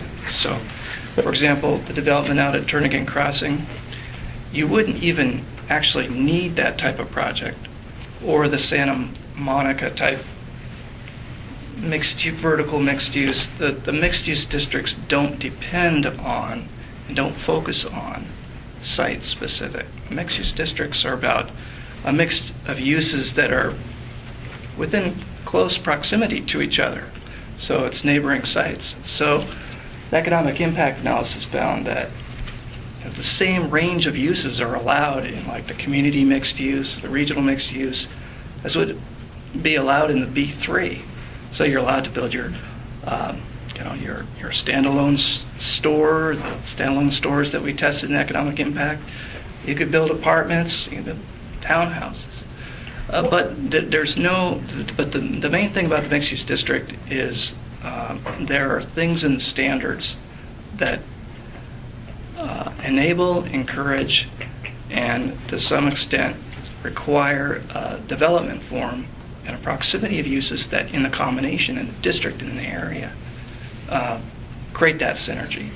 When you said you did the economic analysis, did you consider the tax base, the property values versus now versus what it would, if you changed the zoning, what it would do to the property, and then ultimately how it would affect the city and its finances, and would it either change other places that you didn't rezone, raise their values, lower their values, require more, higher mill rate? Was that in your analysis? We looked at 3 ways in impacts, and the first is property value. The second was the maximum development potential in terms of how much leasable or buildable floor area can you get on a site. And thirdly, we looked at cost. So property values, to take that one step further, did you then compare that to the existing and what it would do to the city finances? What we did was we looked at the range of uses that are currently allowed in B3, and then we looked at the range of uses to be allowed in the mixed-use districts. And first we determined, what is the change in that range of allowable uses. And for those uses that are allowed, what's a typical property value? What's the value of a bank or retail versus some other use that maybe not have as high of a land value? But if you rezone a district to this, it's got X property value today. If you rezone it, the existing, if you rezone it as proposed, it's going to have X. What's the difference? And then as a whole, what happens to city finances? That's the question I want to know, because this could all be the greatest thing in the world, and if somebody figures out, my goodness, we're going to lose 10% of our income, that's great, but why would we do that right now? Because we're in an economic position, maybe not. I'm not speaking for them, but I think it's going to be hard to quantify that, because it's just like any successful business or restaurant. It's hard to predict. It's really hard to predict how effective, how these mixed-use districts are going to be successful versus those. But Jerry, you're affecting the whole community, right? By changing it. Yeah. By one small area could have a domino effect with the whole community. And I think in today's world and our economy, that's a very important consideration. That we may not be able to afford it today because what we're dealing with. It may be the best thing, but we can't afford it. Or does the community? Do they feel like they're really, if it brings it down to a lesser cost, lesser value in the appraisal world, is the rest of the community ready to pony up more to make it work? And that's the policy decision I'm not prepared to make. But I think the information should be forthcoming so that those that do have to make it, they should know it.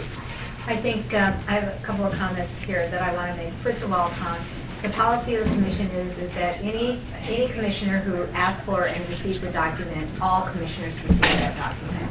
So let's just make sure that when you provide that economic analysis or whatever additional material you provide today, that all the commissioners are CC'd and receive the same information. We'll do that. Secondly, I would like to make one comment, and historically, over the last 2 or 3 years, we have seen a number of R3 and R4 zoned properties be upzoned to commercial. And so there is that rub in the R3 and the R4 zone when it gets up to commercial, where they want to take those properties and upzone them to commercial because there is an economic incentive to do so. The R3 or the R4 parcel might be worth somewhere between $6 and $12 a square foot, but the commercial property is worth 2 or 3 times that amount of money. So, I'm not sure how all the mixed use works, quite frankly, in terms of the land use map and all of that sort of thing. But I can tell you it is totally unrealistic to think that, you're going to put a retail store here and right next to it, you're going to zone, you're going to put an apartment building, a 10 or 12 or 20 unit apartment building, because I can tell you, that other property owner is going to want to rezone his property so he can make more money. That's just the way the world works when it comes to zoning and the development of commercial property. Unless you're going to build a high-rise unit, with a certain amount of density associated with it, And, you know, quite frankly, we haven't seen that here in Anchorage for quite some time, except for what Dean Weiner did at Park Plaza, which is, you know, on A Street. And, you know, he paid a couple $100,000 for that piece of dirt during the prior real estate recession in the late 1980s. And, you know, that's probably the only way that that type of structure works. But you can't go out and spend $30 a square foot in today's marketplace for a piece of property to put, you know, some units on. I mean, you'd have to put a lot of units on it. You know, look at the Fang property on Northern Lights, you know, the old Northern Lights Inn. You know, they have a beautiful mixed-use plan for it, you know, with retail and all that sort of thing on the first floor. And then, you know, I don't know how many units above it, but do you see them building it? I don't think so. Well, we recognize that mixed use is extremely difficult, and these mixed-use districts don't require that to happen, but they do make it more possible than the current B3. But I will say as another clarification, the mixed-use districts don't require a project to be mixed use. The provisionally adopted B3 doesn't prohibit it either. So I want to make sure you're clear that we're not prohibiting mixed-use projects in the B3.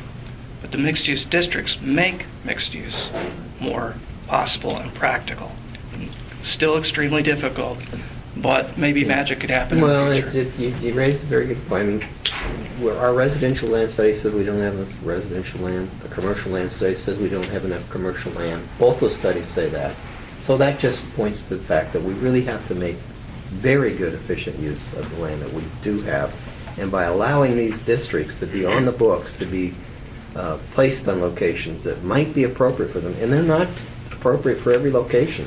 That's why it doesn't, you know, that we would not prefer to see them in the B3 standards, because they need to be used on a limited basis. But where you know that might be, that would be appropriate. What it does to the value of those other properties, if it's a marginal property, it probably doesn't do anything to those other properties, either commercial or residential. And if it's very successful, it probably will have an impact. It's hard to quantify. Mr. Coffey, do you have a comment you'd like to make? Well, there's a difference between central planning and allowing the economics of the situation to dictate what's done and where. And what will happen if there is a rezone of property, and I understand it, the owner of the property can refuse it. That's number one. And so you can't force them to do this, but if you do what was planned in the title, in the draft code as it now exists, you take away certain rights that you have in non-mixed-use zones. Example, the height limitation put on B3 where it doesn't exist at all. You take that away and you impose floor area ratios and other things, and then you bonus somebody who might want to build a mixed-use thing. You bonus them by giving them back the rights you took away from beforehand. And that is an inappropriate way to try to do this. And it's a bias I have. I believe that judgment is made better by those who have an economic stake in it than by those who sit and plan where it ought to be. I mean, Jerry, you told me you thought that if you didn't pick the property, it would fail. I would beg very much to differ with you. I'm not sure I used those exact words. Well, you did. You used the word fail. And I beg to differ you. I mean, I just can't understand how someone here can make a determination that a Dean Widener or a other commercial developer would I'll not just make tell you as very well. frankly, Dan. Everybody has self-interest out there. That's right. Everybody, except supposedly the public entity doesn't have those self-interests for those professional decisions made with respect to land use planning. You can call it the Communist Manifesto or whatever you decide to call it, but there are reasons and rationalizations. It is a profession. You have trained professionals that look at the infrastructure, look at the community, the population, the amount of commercial, residential, office, and try to create the best synergies humanly possible. And if you call that central planning, that's exactly what it is. That's their job. And if I can just respond very briefly, I just read an article today about that sort of thing. And the problem is we don't know enough to make the right choices about how to do it. And so what happens is there's unintended consequences across the board. So when you make significant changes, you have consequences you haven't anticipated. So my recommendation is to be more of a gradualist and less of a radical in the terms of how you're doing things. Yeah, I agree with that, but I think we're pretty not too radical with what we're proposing here, but everybody has their opinions. So I don't think that this matter is going to get resolved. I just want to say that my comments stand with just the underscore of Dana's comment that we need that economic. We've been asking for that since we started, but my comments stand. And I'd like to get some feedback from someone at staff about changing from districts to standards. Yeah, one alternative would be to apply mixed-use district development standards to mixed-use projects in the B3. The mixed-use district, for it to work, you'd have a cohesive set of standards that apply to the district. And if I'm building an apartment building or an office building, and I put in a different use in the building, I don't want it to be suddenly subject to different height requirements or set to requirements or other requirements for my neighbor. Whereas if I have an apartment building here and I don't have the corner coffee shop in it or what have you, I'm subject to one set of standards. But if I have if I add another use in that building, suddenly, voila, I'm subject to a different set of standards. The challenge to administer such a thing is that sometimes buildings are built on spec. We don't know what the use is going to be. Sometimes uses change. In fact, over the course of a building's life, they're almost certain to change, sometimes dramatically. And it's difficult to be able to administer a different, the mixed-use districts are based on a different physical standard. And it's difficult to apply that on a kind of a one use is subject to that physical standard, but another use isn't. So you got to have a cohesive set of standards that apply to a geographic area. It would be difficult to administer a different set of physical standards to mixed use because you could get a building on spec. It's supposed to be retail, or maybe it has what they call a lot of cities now have what they call flex space. They could even develop to be residential later or not, but maybe it's just retail. So it's more of a, again, the mixed-use districts aren't about requiring or focused on a site-specific mixed-use building. They're more set on a cohesive set of development standards and a development form that applies to a district, regardless of what type of use it is. They all have that. Well, I think there's some general consensus is that we would like to have some economic information. Whether it is currently available or needs to be available in the future, we need to have some economic information. I guess I would like to say, Jerry, I'm a little bit disappointed to hear you say that if you're a planner, you have a more altruistic invested interest in this community than if you are someone who lives and works here and signs on the dotted line. That is disappointing. I have to say that. I think we're all here because we're all vested in our community, and we're vested in a variety of ways.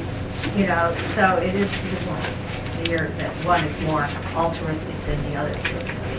Speaking as one altruistic planner, I just want to say the mixed-use districts did not come from the planning staff.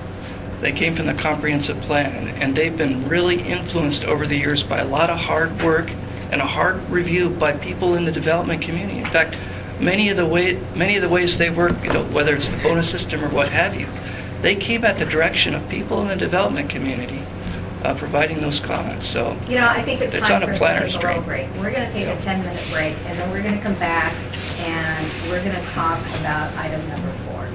Thank you.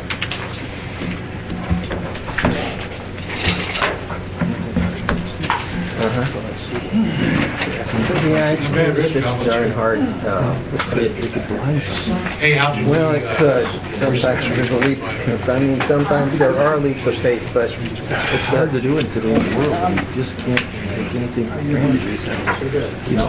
I The agree. best thing to have a third party take a real look at it. Or have an assessor look at it real quick. Hey, give me your opinion. Something, give me something I can put in a package. Yeah, I don't know what Marty would say, but that's probably not a bad idea just to get his perspective since Marty deals with evaluations. Yeah, I'm gonna do it. It's like, you know, Something. There should be something. yeah, absolutely. But, you know, planning changes over the years. I'm 40 years ago. Yeah, actually, in your life, I'm a mixed use. I would like to pay to build something so I could have something there. Give them a big ass house. What they built over. Use something where there's tea shops in the bottom. I can have my nice That will condo up happen, there. but that's only in a very limited. I know, but that's what I like. location. What, 10 years ago? No way. Today, yes. Well, that building that they built, the 181 building, it's before its time. Yeah. There's nothing around it to help make that work on that piece of work. So I see mixed use as a godsend to me as I get older, because that's what I want. But again, I don't want to do it at the unintended economic consequence of someone else. Do you have a place in Arizona? I do. I was there a couple of years ago, and I've been there before with Phoenix, downtown. So I'm in Scottsdale. I'd sent a resolution to the commission.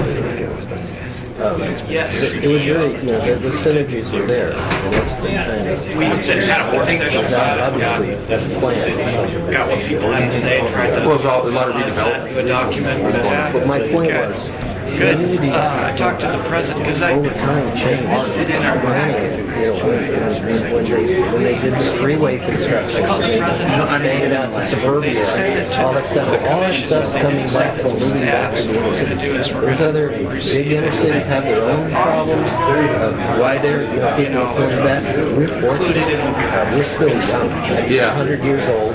We haven't made all those mistakes, but we are, you know, the thing that Marilyn talked about, we are becoming worse. We need to really address this issue.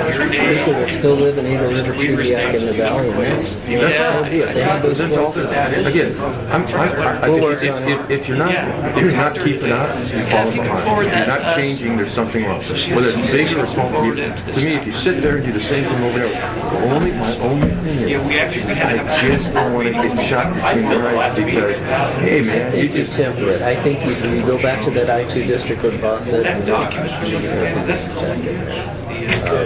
We don't have that much industrial that's going to make a big deal. But it's like a lot of our industrial that we had along C Street. I wasn't aware of it. Those are proper uses in the industrial. We need to go back and rezone those to make them. yeah, that's your right. I agree. I can't agree with So anyway, thanks, Dan. you bet. You know, what I tried to get some milestone conversation is that we were Yeah, to you did. receive it. Whether you wanted to or not. And it's not a municipality. I don't know, it's a part of the Question for you. So what do you suggest? My understanding today is that it basically contains the same content What do you look you already have. The consolidated amendments chart. area that's only can change?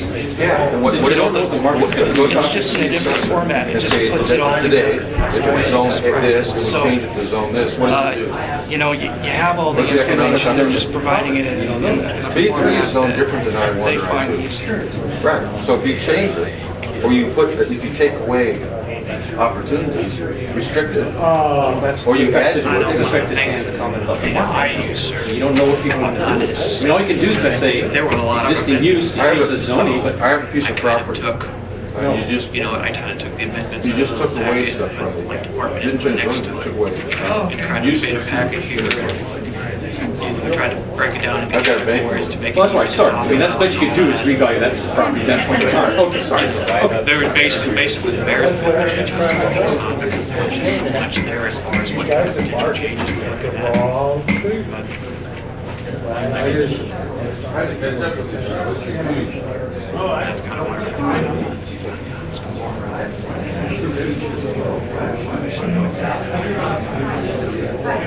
Oh, I see.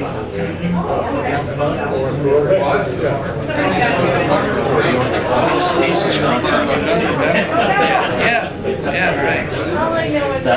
Yeah, we You know, our intent is to try to keep everyone substantive amendments to that in separate documents, separate charts, so people can have thoughts on this is what the assembly is. Anything in here is, supposedly just technical. Substantive changes. You want to see what substantive changes are proposed on this? Our thinking behind that is that as the commission proposes changes, we go forward, but staff doesn't have to read this document. It takes a long time for us to do this. Every time we do it, and then when we do it, what we find is a lot of people, they're going to the old version, they're on the wrong page. So what we'd like to do is keep everyone on the same version. Whatever changes are going forward, go forward in a separate, when the Planning and Zoning Commission makes its decisions, that its amendments would go forward. But, they've directly decided and that includes all the changes.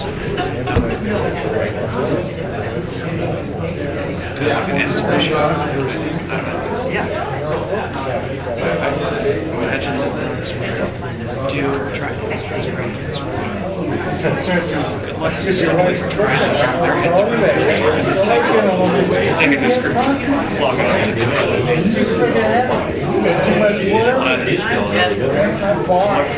I don't see how they're going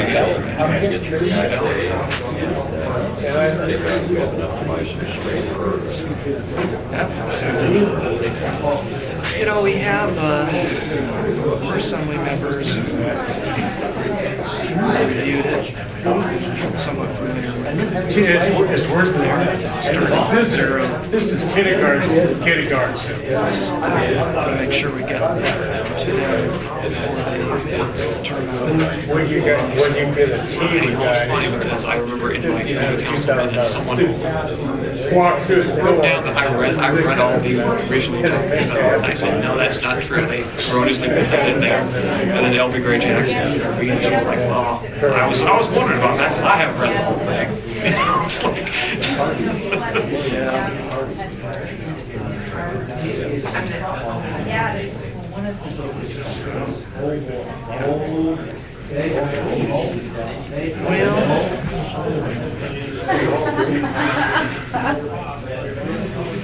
I'm the only one on this commission who was originally. I didn't have time to get our resolution ready for the public hearings. Gray area. The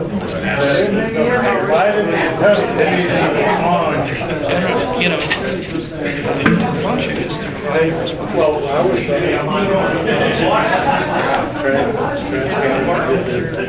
by the Congress, the department, the commission, or where we stand on the issue. How are you? Thank you, sir. Going good? Well? Do you? Dad's over. Do you have anything? Which really doesn't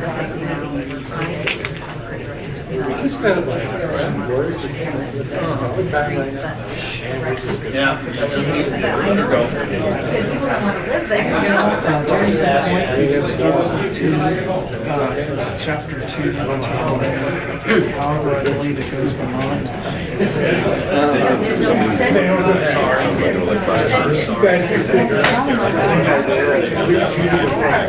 Right. I have It's tough. I like to see Yeah.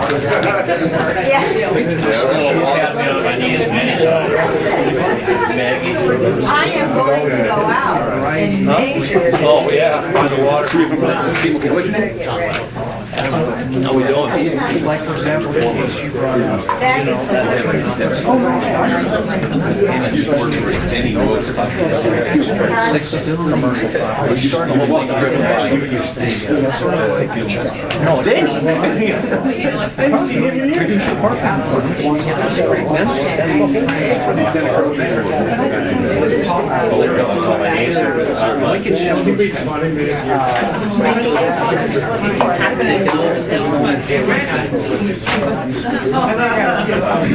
Oh, yeah, you're growing great. I'm gonna eat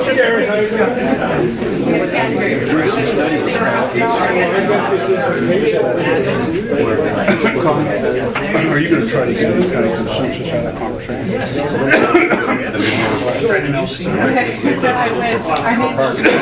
You have a.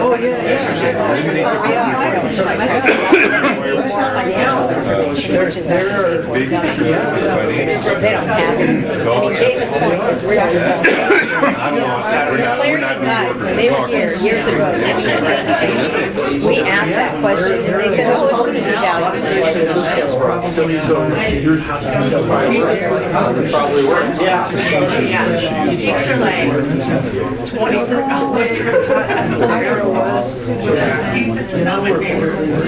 Extra Suburban life, you have a lot of space. I love it. And times change. I think that's a really good idea. Why don't you propose that? Yeah, I think, and I will support that, right, yeah, I think that's a good idea. Leave the zoning alone and go on and do all these other things. And leave the zoning part out of it, and when there's the land use map and your study. Right. Right, exactly, yeah, I felt the need for vastly more. What do you do with the park? I don't have a gavel, but let's do this. Come on, please. Come on, I'm going to bring you a gavel. You can gavel people in. How's that? I'd like to see if there is a study done on mid-sized cities. For big cities, that study gave a lot of sense. But we're not New York. We're not Chicago. Ladies and gentlemen, can we reconvene, please? I was just so it might be that entertaining. Dartboard, come on. Through a dart. I'm just teasing. Dinner? Who are we missing? Commissioner Cruz. Are we going to win? Yeah, I guess so. Idaho just won. 5-0 against Ontario. Surprising. Who'd they beat? Idaho beat Ontario 5-1. 5-0. Well, I'm looking for some sort of resolution or wrap-up on item number 3, and Commissioner Parks, what do you have to say?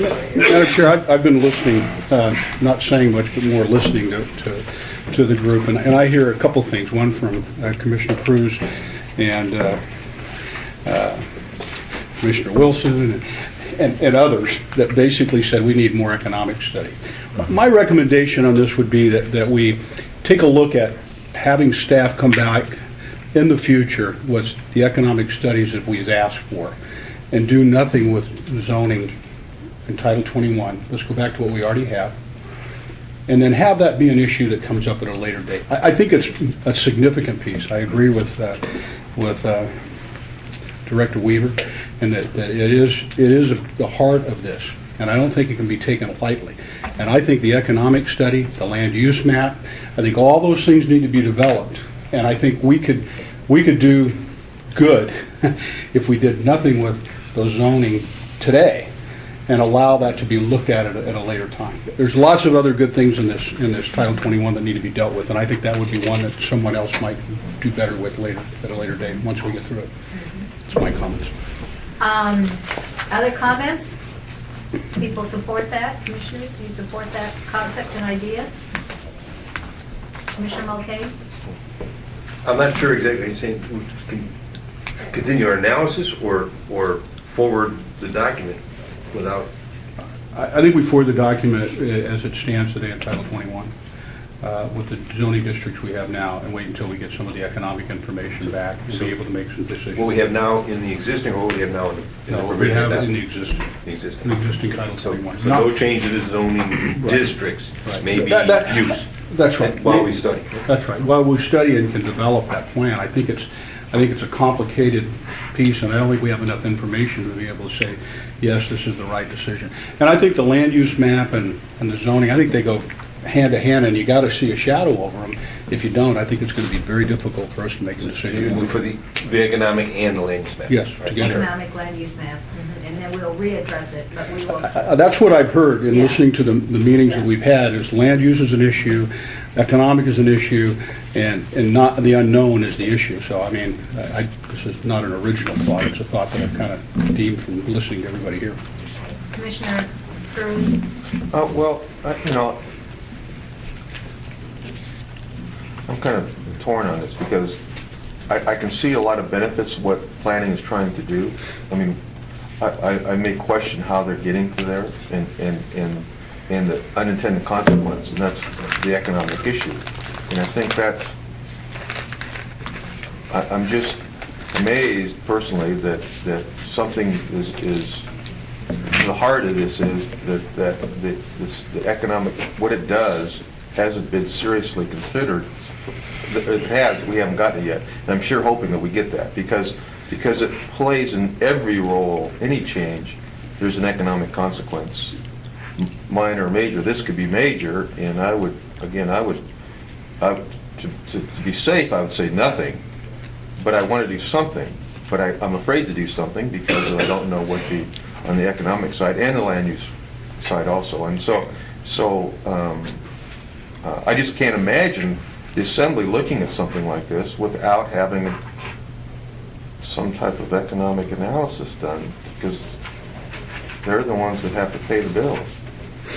So you would be supportive of Commissioner Park's proposal, which is in essence to not forward any planning and zoning recommendations on zoning until we have an economic analysis and until we have a land use map. That's basically I suppose that there's been a lot of work done, obviously, and I don't quite know the how this works. Does this mean that nothing goes to the Assembly and we have some document says we are not wanting to change anything for these reasons? We can't make an informed decision because we're lacking this information, which would be, that's, I don't know if that's the best thing to say. Do we just don't make any changes? They're going to say, well, how come you didn't, it was recommended from staff, from planning, for zoning changes, and you didn't address it. Why didn't you address it? Or does this mean we're going to get this economic stuff before it ultimately goes to the Assembly? And I don't know. What does that mean? Well, Terry, what do you... I don't think we're going to get it before we want to forward this to the Assembly. I think it's something that we take a look at a later date, and I think it's a significant change that really needs to be looked at. And I don't think you're going to get an economic impact study in 5 months or 6 months or a year. Well, I thought there was something already done, but maybe it wasn't enough for us. I'm not sure. That's the only question there. The only economic study that I am aware of, and there may be others that I'm not aware of, is the one that was done in conjunction with the Mayor's Real Estate Task Force by the consultant that was hired from St. Louis that examined commercial properties. Is that the economic study that you're referring to, Tom? Or is Yes, there additional one? the municipality retained economic development strategies out of St. Louis. It was an $80,000 study, and the study covered those three types of impacts. And the study also covered immediate site impacts. And the model that was used to develop the site impact study was developed by the consultant, and then the model has been updated as the draft code has been updated. So, for example, the study was first completed in draft form in 2008. The model has been updated to reflect provisionally adopted code and in response to a lot of comments from the development community. So, Well, Tom, the St. Louis consultant, was that Tischler? no, this is Bob Lewis. And Bob Lewis, and was that disseminated to, I mean, is that on the website? Has that been disseminated? Yes, the study it actually included a public process, so to speak. There was a public meetings, there was a public review. Did The he methods- use Tischler's work to develop that then? The study was more focused on, and it was at the request of the Assembly, on what are the immediate direct economic impacts on the property owner. And that was the task and the funding laid out by the Assembly. And The immediate direct impacts on the property owner subject to the new code. right, but it, for example, identified 3 different structures around town.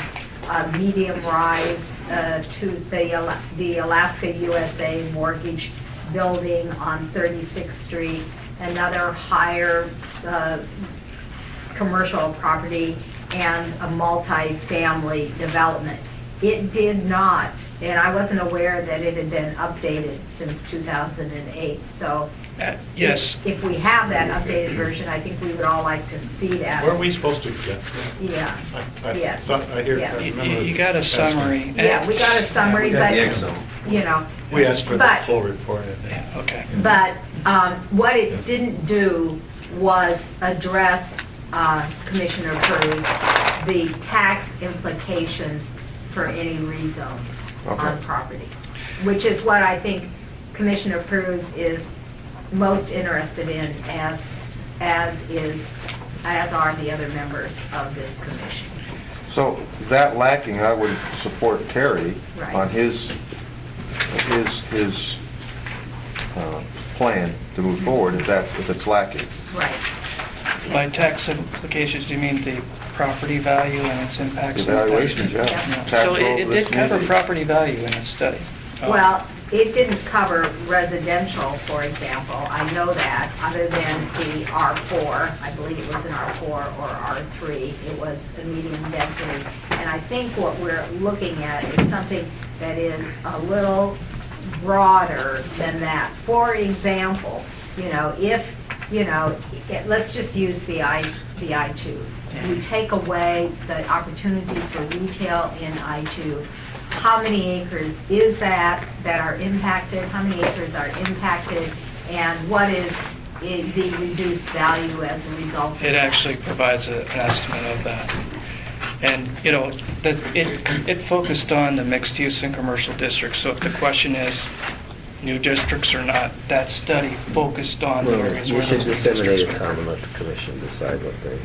Well, I would suggest get a couple of us to sit down and get a briefing on it, so it's people who understand better Yeah. than people like Yeah, I me. think that's a good idea. And so that we all don't have to do that, but, unless you want to, but, Well, do I hear a volunteer? no, I was saying, I didn't be the best You're the person. smart one. Huh? So Well, it would probably be beneficial, too, give it to the commission in a work session of sorts. okay, so let's disseminate the latest version, and then perhaps we can appoint a couple of people to sit down with a briefing, like Commissioner Cruz and Commissioner Parks. Okay, all right. Okay, item number 4, Sally, do you want to sort of help us through this one? I'm running out of steam. The 4th issue is what role should the comprehensive plan and its various elements serve? And then should the comprehensive plan have priority over plan elements in the event of a conflict? Should Title 21 have priority over the comprehensive plan and all of its elements in the event of a conflict? This is discussed on pages 2 to 4 of the coffee material, which is the start of chapter 1. And the first, there's really a couple different issues, 3 different issues in that. And the first is the plan and its elements. And do we want, if you look at the table at 2101,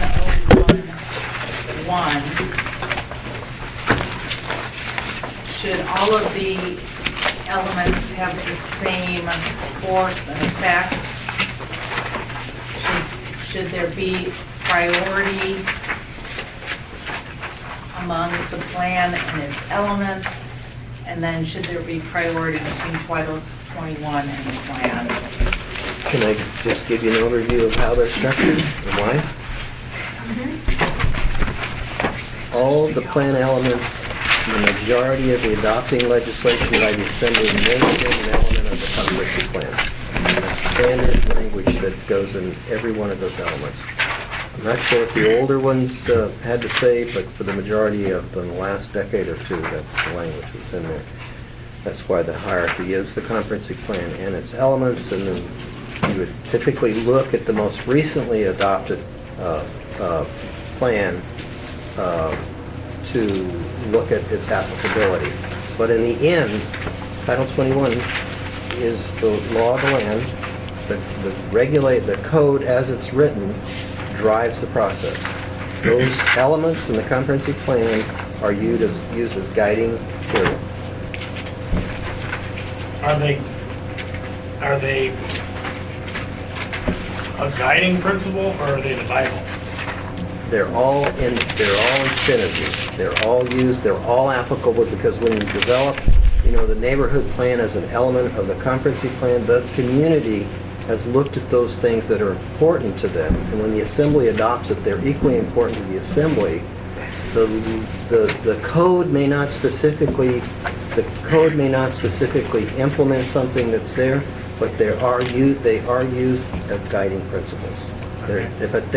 If there's a question, the decision maker has the ability to take all that into consideration and make the right decision with respect to So what if the you don't code find it says. here, you can go back to the comprehensive plan to derive your judgment? Yes. And if there's a conflict between here and the comprehensive plan? Code drives it. Okay. And is there anything against the law of doing, not against the law, but if we feel that something in here is not exactly contradictory to the comprehensive plan, but doesn't... You just have to make the findings of your decision as to why you're doing it. Like every decision you make. There's contradiction here. The element says this. The code says this. We believe it's this. This is a very complicated issue. I am going to call on a couple of other people that are here in the audience. I'd like to hear from Mr. Cotter and Mr. Coffey and Mr. Bowles. I guess I agree with Jerry that the way that the hierarchy works is that the code is the law. I can't hear you. The code is the law. That's what it's been formally adopted. And the issue as to what role the comp plan and the elements of the comp plan play have been argued in the past, that since the comprehensive plan and those elements are also adopted by ordinance, are they law also, or are they guiding? And one would hope that there's language in the preamble to both the comp plan and the element plans that say that they are, based on the public process and everything, a guidance document. And then the code is supposed to implement that and create a directive that gets you to that guiding place. Unfortunately, we often either lose that, or we get through the comp plan, we do the area-wide or district plan or the wetlands plan or whatever the element might be, and then we don't get around to updating the code. And that's probably always the biggest problem. So the law, which is what you're supposed to be working with that drives the decisions, typically isn't current with the other plans that are supposed to be guiding you. So that's where it becomes very important that instead of waiting however long we waited to update Title 21, in order that it needs to be done on a regular basis. So when these elements are done, and or the comp plan is updated, or a 10-year review, or like the 2020 plan should be happening now, is done, it should identify those key things that need to be adopted by code to implement. And those those need to be updated and done. So that's why we get out of sequence, and that's why there's always a question of which drives. And the Alan Teshi on the assembly day, he really believed that the comp plan was adopted by ordinance and was the law of the land. And there were differences of opinions. I know Mr. Coffey had a difference of opinion. They were both on the assembly, but we were stuck in the middle. I think we have legal opinion, current legal opinion on this too as well. We can distribute to the commission. That'd be good. We Okay. appreciate that. But it really is making sure that the detail in the code is adequate to meet the directives of the other plan. Mr. Coffey? Yeah, if you look at, I think the discussion we're having is, I really addressed it on page 3. And I addressed it in the context of the Second Amendment that was in the May 10th, 2010 amendments, and it's continued in various other iterations in the series of amendments that have been presented to you. And what I tried to do, what they're trying to do, I think, is what I would call what Mr. Teshi tried to do, which is elevate the elements of the plan to be the basis on which decisions are made. Because if you read it, shall be in accordance with and conform to the comprehensive plan elements listed in this section. And what I was proposing to you is that we say that the Title 21, in fact, implements, in terms of land use, of course, implements the comprehensive plan.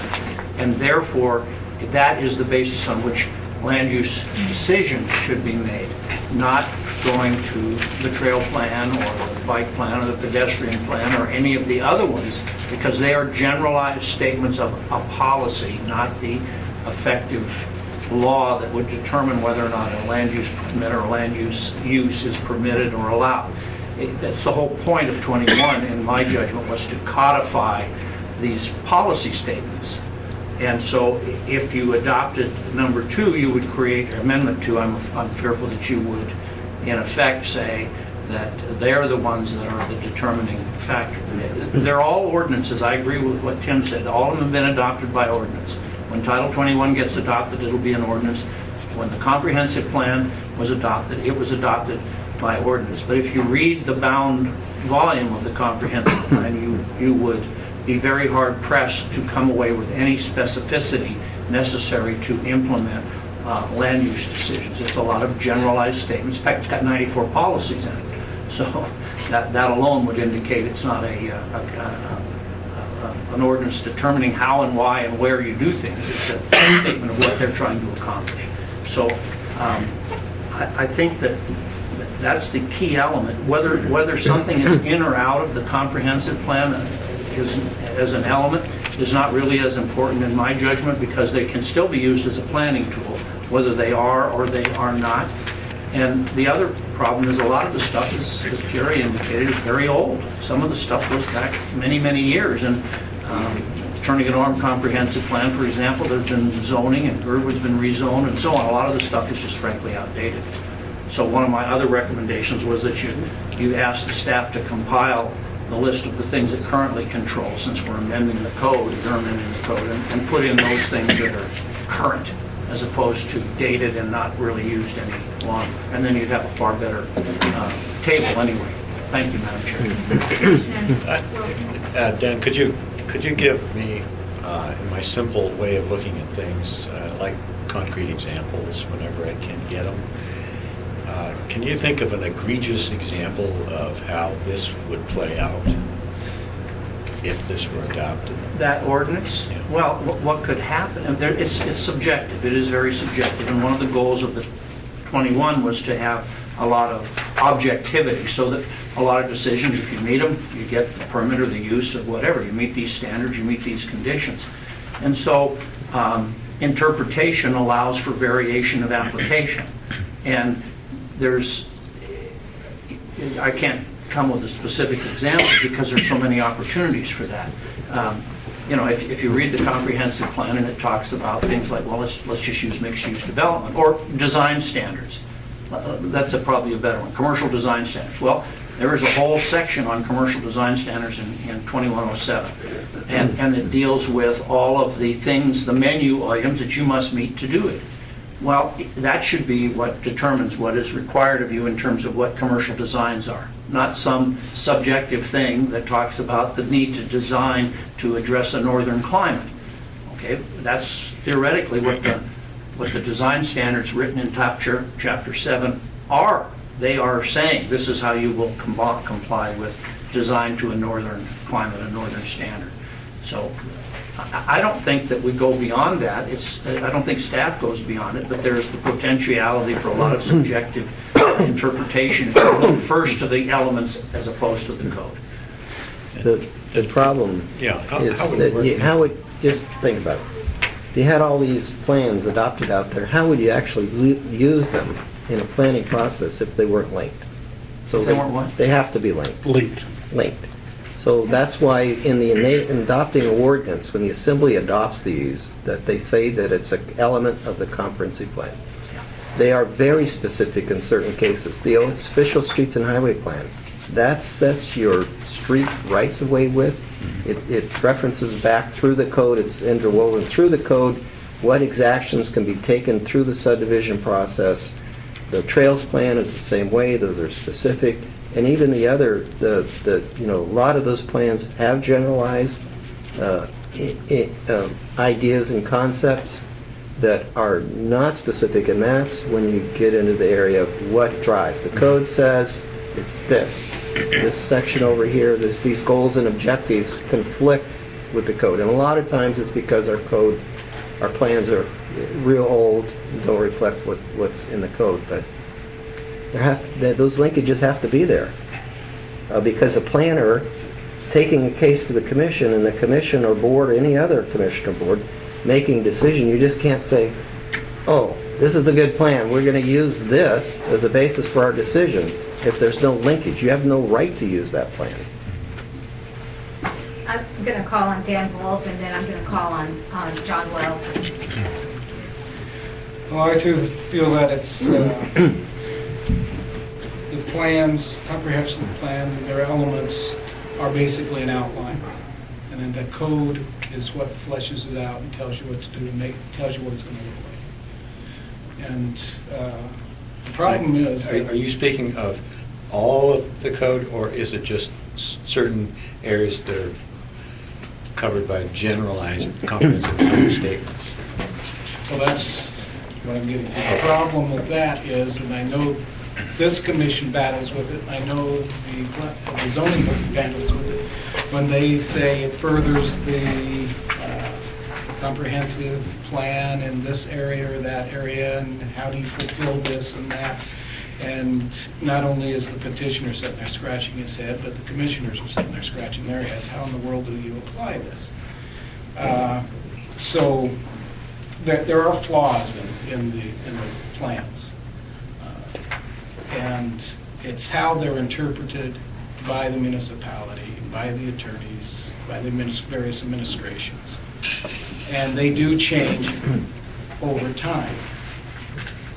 I sat through several mayors in my 31 years of the municipality and the borough, and the code, the plans didn't change that much over time, but their interpretation changed. So that is where the problem arises, is their interpretation. As times change, sentiment changes, and how you view what happened 20 years ago isn't the same as what they intended 20 years ago.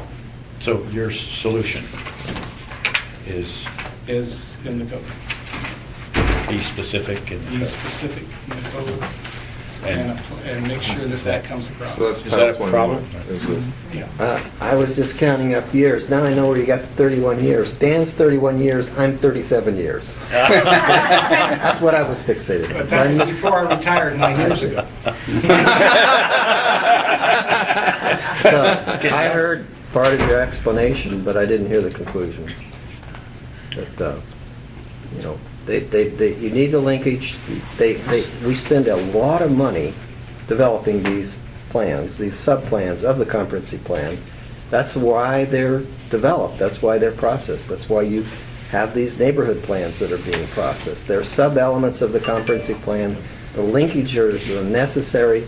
The most recent one adopted is the one that we're going to go to look for policy. It's not the code, though. The code drives the decision. Former Commissioner Weddleton. Well, there is an example right now that is a clear conflict. The Hillside District Plan was adopted in 2010 as an element of the comprehensive plan, and it clearly says that setbacks from streams will be 50 feet, while the code still says 25 feet. So you have, which one would you go with? Yeah. Okay? And, I believe the newest is the Hillside District Plan, the code says very different. So, Okay, we have unintended consequences, though. We can go Yeah. back and say, now these lots are rendered unbuildable. I mean, you would have to go on an unintended consequence or compensate the landowner because the lot's unbuildable. If you made the requirement that there be a significantly more of a setback, is that what you're saying? Yeah, there's a Absolutely, conflict because- between do we not have the ability to Well, go in and that's- correct if that's- there is a problem?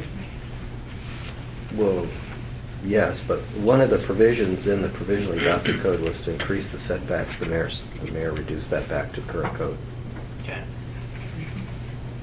But I think your question was, If we see something that's messed up, can we not address it? depends on what you finally approve there in that process. I mean, and ultimately, Assembly can either say, yeah, well, we think this is bunk, or yeah, we'll take it, and the latest law passes the law. I mean, if this gets passed and it's in conflict with the comprehensive plan and an element, the Assembly can pass it and it's law. It'll be the law. So it trumps the comprehensive West Side District Plan, the Hillside District Plan in this particular case. When you get right down to the final decision, you have to use the code. okay, all right. So is there a consensus or concern to make the language stronger that Title 21 trumps the elements of the plan, or is there not? I guess to me Well, that's... let's ask the commissioner. Yes. It's clear to me that this is what we go by, and I don't think it's necessary personally. We'll get the legal opinion, it might help you in your Yeah, decision. I think that's, Where I'm at. that's where you're at. I'm leaning towards strengthening the language, but I'd like to hear what But we'd like to hear what people have to say. if the All legal right. says we're good. There we go. Gary, have we had that opinion circulated once before? I would like to, I thought, Go to Exhibit B. I don't, Exhibit B, I don't know. on copies deal. He's got a exhibit what? B. Is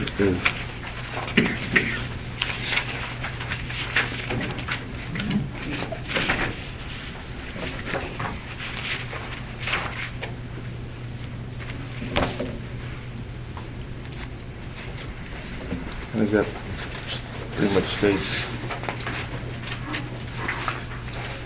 Point of information. So- Oh, sorry. In regards to Mr. Weddleton's, just so everyone is clear,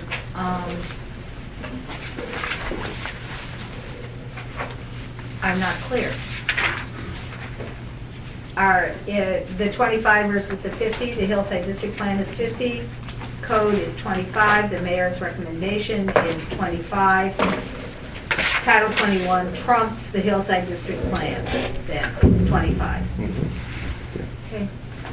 That's what it should be. Clear. I understand that. That's a I don't very good think I always concrete understood that. example. Yeah. That's fine. So is this copies recommended amendment? Yes, Okay.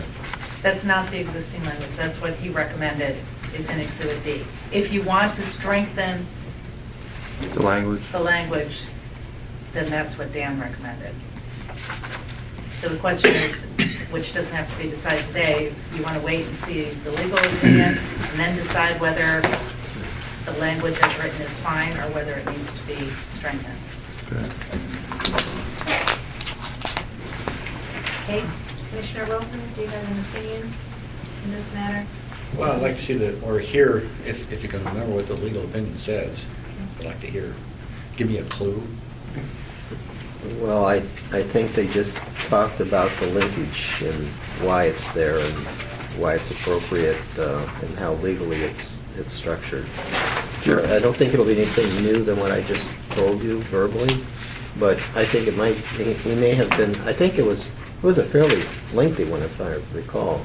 So, Mr. Wheeler, our present municipal attorney, went through and painstakingly went through every one of those elements when he was here previously to figure out whether they were applicable to the comprehensive plan or not. So all those plans, those elements that are in the current code, it was because Dennis went through that process to make it happen. So he's intimately familiar with that subject. So question. it says In the current that code. the code rules. No, he went through, what the current code says that those are elements of the comprehensive plan. What's his The new opinion code, in his opinion is that it's appropriate for them to be elements of the comprehensive plan. I don't think I'm not sure if he had the code part in there or not, Well, but I that's think in the back of the critical mind thing he did. We're trying to grapple Did he? I don't remember So- either as well. with. So I don't think we're going to learn Con- anything by reading that opinion. Connie, Ford has some specific questions for policy that we should address, don't you think? I'm sorry, where are you? What are you trying to- Question 4. Yes. Is it- Should the comprehensive plan have priority over a plan element in the event of a conflict? And the Should next, Title 21 have priority over the comprehensive plan and all of its elements in the event of a conflict? Well, I think we have the answer to the last question, which is yes. We don't have a legal opinion about No. that, though. I mean, Apparently. is that what everybody thinks here? Because you haven't asked. Well, Sure. yes. Well, there's two questions. This has to, because this is, I mean, if someone says we're supposed to build our neighborhoods that are complementary and beautiful, well, what if I build a house that somebody thinks is ugly, unless I can figure out that here, there's no way to solve it? I hope I made sense. Anyway, no, yeah. To me, this is the most confusing issue that we are going to address because we have the code, we have the comprehensive plan, and then we have all of the other plans as well, which all may be in conflict with one another, you know, quite frankly. And then you have things that are not specific to an area, like the Turnagain Arm, the Girdwood Plan, the Hillside District Plan. Then you have trails, the Trails Plan, and all that sort of thing, which overlays and covers all of the other plans. So to me, this is the most difficult issue to put our arms around, really, quite frankly. So I would look for guidance from the commission. So let me ask a question, if I may. The land use map is adopted as part of the Title 21 ordinance. Well, no, we were operating under the 82 plan map. Now, what the current code says is, so we have a new plan map adopted, we operate under the old plan map. And that'll be adopted as part of the comprehensive plan. Yeah, it's one thing to talk about 25 feet versus 50 feet. That's a clean example. Rezoning or changing zonings is a little bit more fuzzy without a map. Well, unfortunately, we operate off the 1982 plan map. Yeah, And that's that's not gotta the be guiding, changed. that's not We've the gotta fix guiding that. decisional document. That's one piece of it all, though. Right, Yeah. but it's an essential piece, in my view. And once again, we're laboring without the benefit of your latest thinking on the map as to how it would look, at least. Well, you can see it. It's in the back of your packet. The conceptually approved, P&Z approved it in 2006. So it is there. It's, it needs some fine tuning, but it's pretty much there.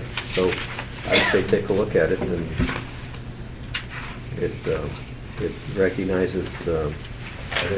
Maybe you and your staff can tell us some of the key areas that are not not. issue correct. areas. Yeah, Yeah, we can do that. that would help me answer the question. I know Bruce Phelps had some comments about this comprehensive plan language, and of course, he's not here available tonight, but I just want to let you know that he was definitely interested in providing his thoughts to the planning department. I think it's an area of his expertise. So just for clarification, I just want should the comprehensive plan have a priority over other plans, basically is what we're saying, not, that's what we're talking about.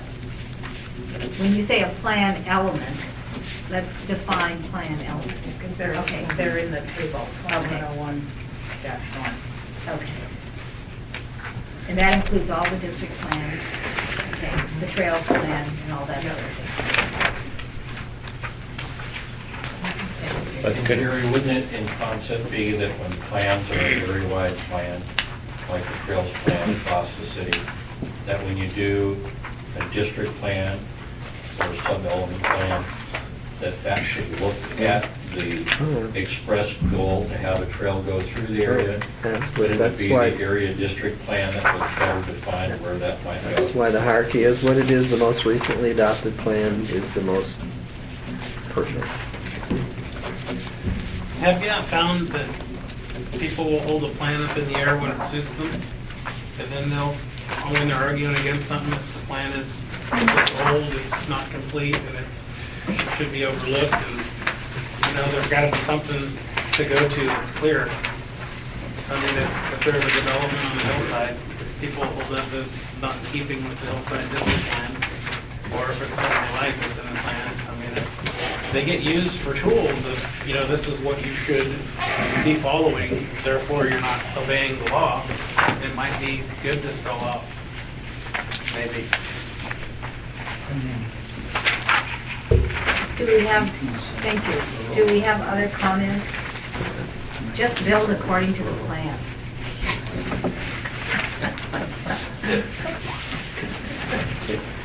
Okay, I'll keep them limited. Anybody looked at the current ones? Huh? Has anybody looked at the current list of comprehensive plan elements? The area-wide libraries plan was adopted by the Greater Anchorage Area Borough prior to unification. That's a comprehensive plan element. I'm sorry, Madam Chair, I don't mean to interject, but the only way you're going to determine what's appropriate is by clarity as to the relationship between 21 and the plans, number one, and number two, the inclusion of the plans that are current and topical and appropriate for area-wide application, with the understanding, as Mr. Weaver said, that the district plans should be in conformity with the area-wide plans, trails, streets, and the rest of those. That would be the approach that I would think would resolve these issues that you're wrestling. The only reason that library plan's in there hasn't been updated since. Just because what? Since they invented the computer. That plan, the library plan just hasn't been updated since then. Yeah. It's probably out of date. 2020's out of date. Over my pay grade, No. Madam Chair. Yeah, the only thing that I want to say is,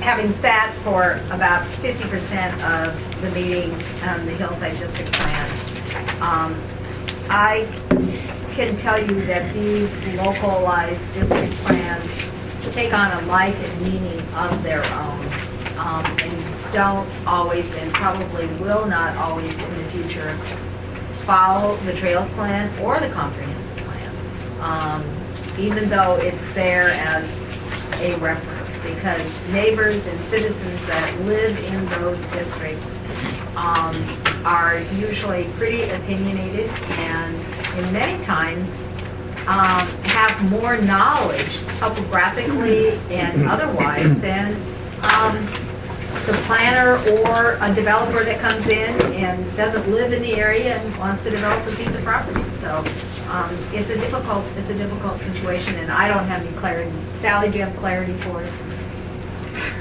No, I actually had a question. Is it always the most recently adopted plan? So no matter what of the plan elements is most recently adopted, it would That's the way that the planners review them, that because those most recently adopted plans have looked at the previous ones and they've updated things.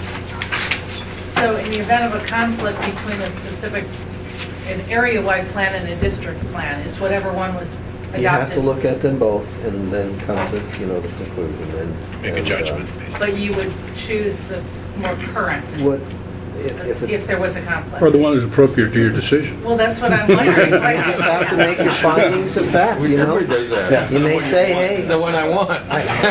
You logically would think that the most recent one would be the proper one, but you never know what happened through that process and how it finally got adopted, that maybe it was changed at the last minute by somebody, some legislative body, that maybe the commission or staff or community wants to look at the previous one and weigh it again. But it usually, 99% of the time, the most recently adopted one is what you would use. Okay, do we have any recommendations on how we're going to proceed here in regard to this matter? And is there still wanting to see the legal? Yes, I think, yeah. So we'll address this when we get the legal opinion on this. All right, 5. How should the statement of purpose read for Title 21? The statement of purpose is found in ANC 21.01.030, attached to the existing statement of purpose found in the existing code. There is quite a bit of change.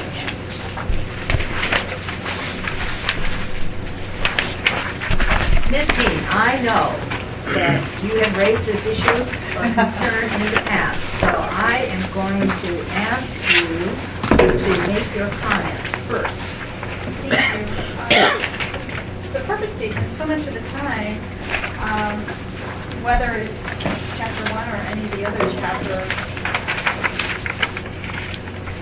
such as 6, almost seem like personal opinion of the planning department. And it's a little bit subjective. I don't know why we didn't have them at all.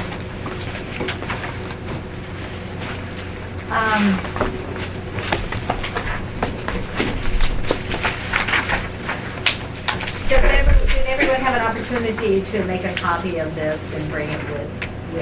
Yeah, you showed me. I didn't bring mine. Okay. Do you want it? Yeah.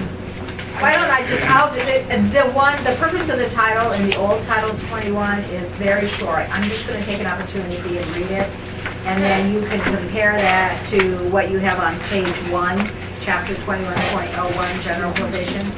The purposes of this title are to A, promote a logical growth pattern within the municipality and the economic extension of public services and facilities.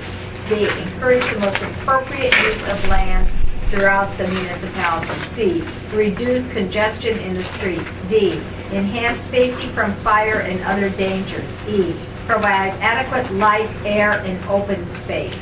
F, preserve property values. G, prevent the overcrowding of the land. H, avoid undue concentration of population. I, facilitate adequate provisions for transportation, water, sewage, drainage, schools, parks, and other facilities. And J, promote the public health, safety, and welfare. And that's it.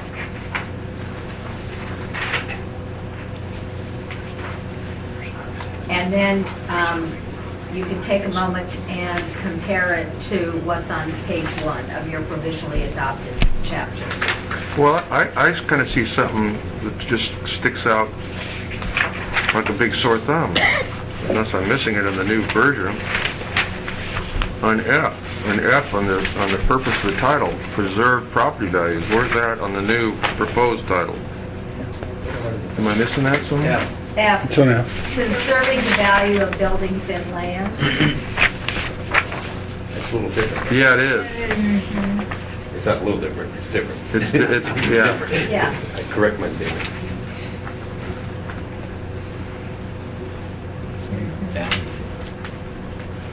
So So you would request conserving the preserved value of buildings and land? Property values. Yes. Preserve property values. See, I read this as the new one is you're prioritizing the buildings more, they're, I don't know, it's like land, I guess. Are these listed in priority? Or are they No. random? They are, to my knowledge, random.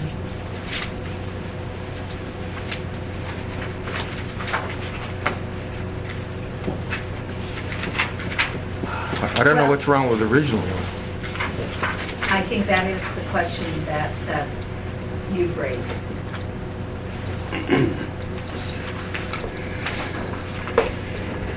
I'm glancing through the paragraph, What- but they're just so much shorter, more succinct in the old one, and not so grandiose and you use it subjective. What does encouraging mean? How do you, is that, do you legislate encouraging? Do you be obstinate if you're not getting from the developer that you're not, I mean, what's encouraging mean? We've got volumes and volumes of guidance documents that provide all this grand guidance, and then we have to reiterate it in here that we have more grand guidance. Let's just get to the code. It's like saying you have issues. Okay, what are they? You know? Yeah, I've been hearing that a lot. Yeah, it's like, what? What does that mean? You've always been on the receiving end. Yeah. You've been the issue. Yeah. Well, I want a definition. I can never get it.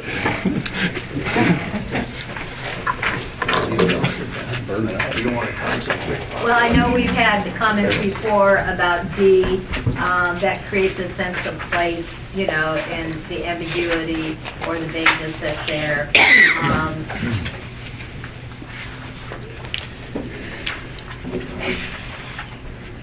I do find that this is a little more illustrious and with a little more alliteration than what perhaps needs to be there. Well, if you look at G, protect the wide diversity, I mean that's pretty, I mean, there's, you can interpret that a whole bunch of different ways. Yes. I just, Is there anything, let me ask you this question, is there anything in the original purpose of title that you feel is not covered, that should be included? Maybe we should look at it that way.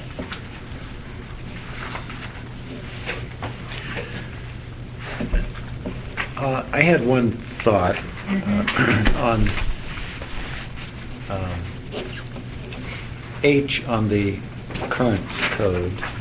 Says avoid undue concentration. No, I'm sorry. Where is it? Oh, C is reduce congestion. No. Where is it? Here, oh, G. Prevent the overcrowding of the land. We're at a point now where we're running out of land. So 30 years ago, we didn't have that problem. Now we have a problem of infill, and we've been talking about how to best utilize what's left and redevelop what we have. So I think we need to address the update since in the last 30 years in some way. I don't have language in mind, but I just don't see a lot of value in the statements themselves. I like A. Encourage the efficient use of the existing infrastructure and available land supply in the municipality, including redevelopment of underutilized land. I mean, I like that statement. That just, as we mature. yeah, that addresses my. Yeah, that would take the place of prevent the overcrowding of the land, really, and that sort of addresses the same issue. Yeah. Okay. B, let's just go through them real quickly. We've got a few minutes. Promoting a balanced, diversified, affordable, quality housing located in safe and livable neighborhoods. I don't like that word affordable.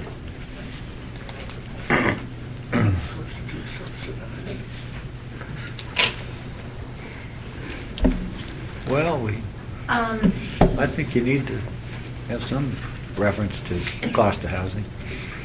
Well, the normal affordable housing, it isn't economic housing, it's a different connotation. You mean subsidized? No. When I say affordable, then you'd say subsidized. You could say, promote a diverse supply of quality housing located in safe and livable neighborhoods. I like that. Including housing that is, including, I'm not sure what you don't have to say everything else. It's not just the initial ones in the general provisions, but even in the first chapter introductions within there, just, Yeah. I don't see the purpose of it. I don't see the value there.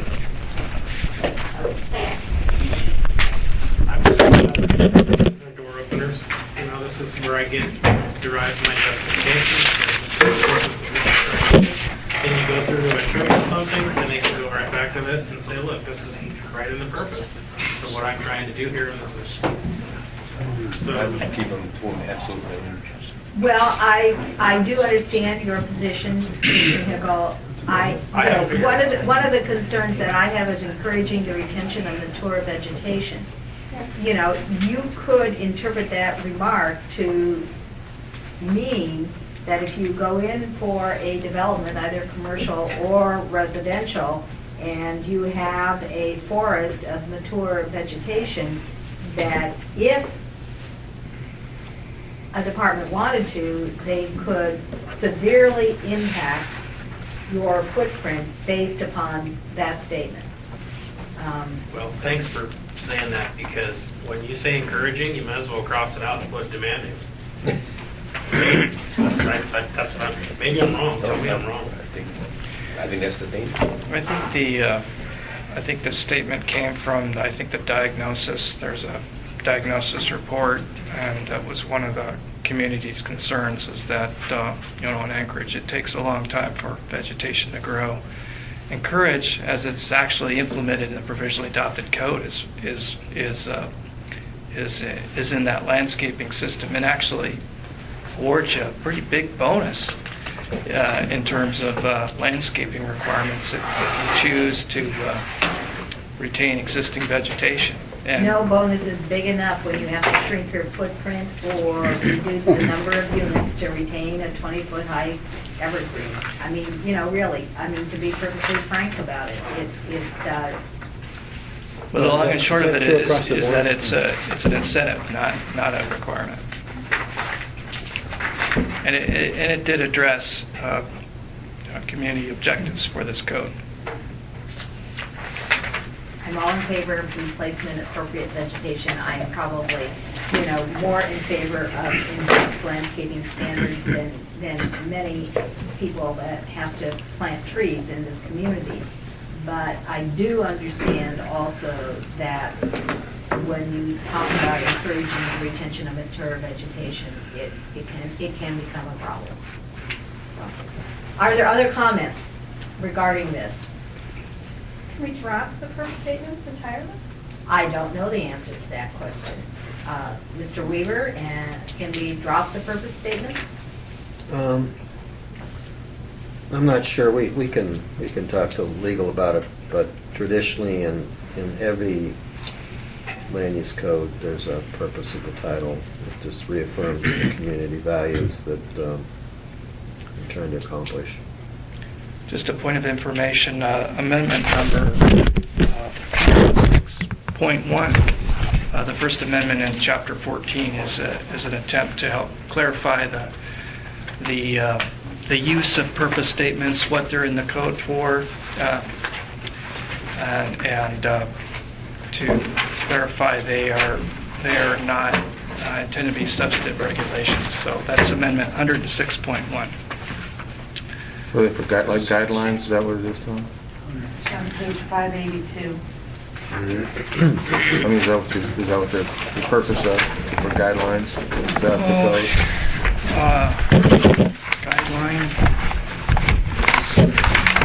code? Guide interpretation and understanding of the legislative intent. Here are not substantive requirements. 65. But yeah, page 65 on the consolidated table. But still, pretty serious stuff that can go in. I mean, you can say that, but when it comes down to it, But just think about it. It's in a table in our current code for 4 decades. So it's not a new subject. What's not new? This concept, purpose, of title, it's been in current code for many years.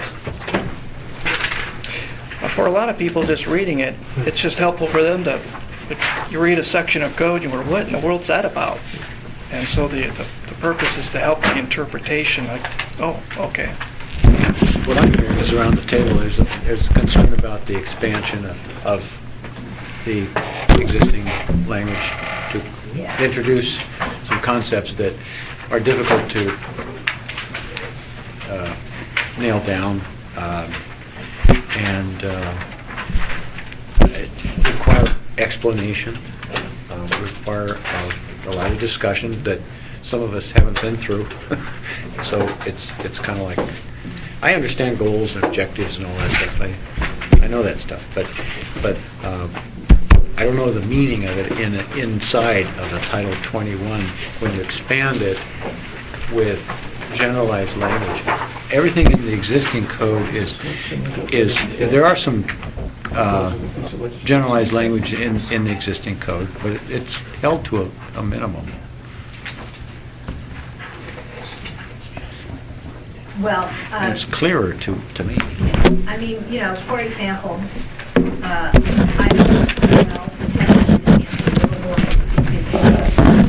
I really don't know what that means, and we could probably spend hours discussing it. I don't know that it needs to be there, you know, in order for this code to be relevant. Would you refer to it as, you know, legislative intent? I'm looking at a bunch of the other titles, and I'm not seeing these purpose statements introducing all these other titles here. What titles? All the other, you know, Title 10, I'm up to Title 11, and I haven't seen a purpose statement yet of the municipal code. And I've checked a few others. I think we're talking about, in the case of this particular planning code, why they're required. it has been used in the past. That's Yeah, what you're saying. and they were shortened. And they were shorter, but this is a lot more extended. Yeah. And So the I'm not seeing question it. is, how much is too much? Yeah. Well, There's a lot of discretion to the staff. yes. I've seen in a lot of other codes. Yeah. Titles. I will make an attempt to take a look at the existing and the new, and perhaps come back with something that's a little more abbreviated and succinct. I will make that attempt, and I will take that. Are there any other comments?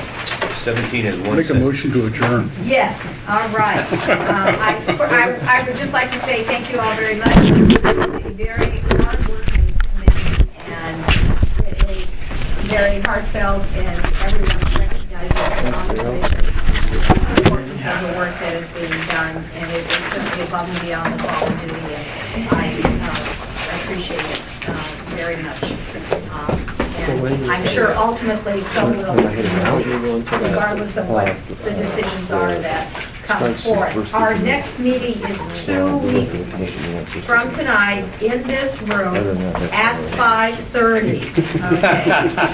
Okay. And Sally will provide us with some minutes and some notes within the next few days, which we will be circulating.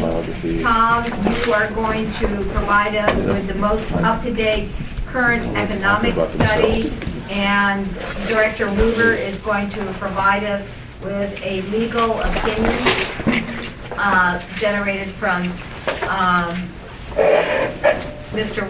Wheeler regarding the comprehensive and plan elements and its relationship to Title 21. And we'll review all that information next week, at our next meeting. And you're going to take some of the recommendations that we have decided upon and, yeah. Okay. All right.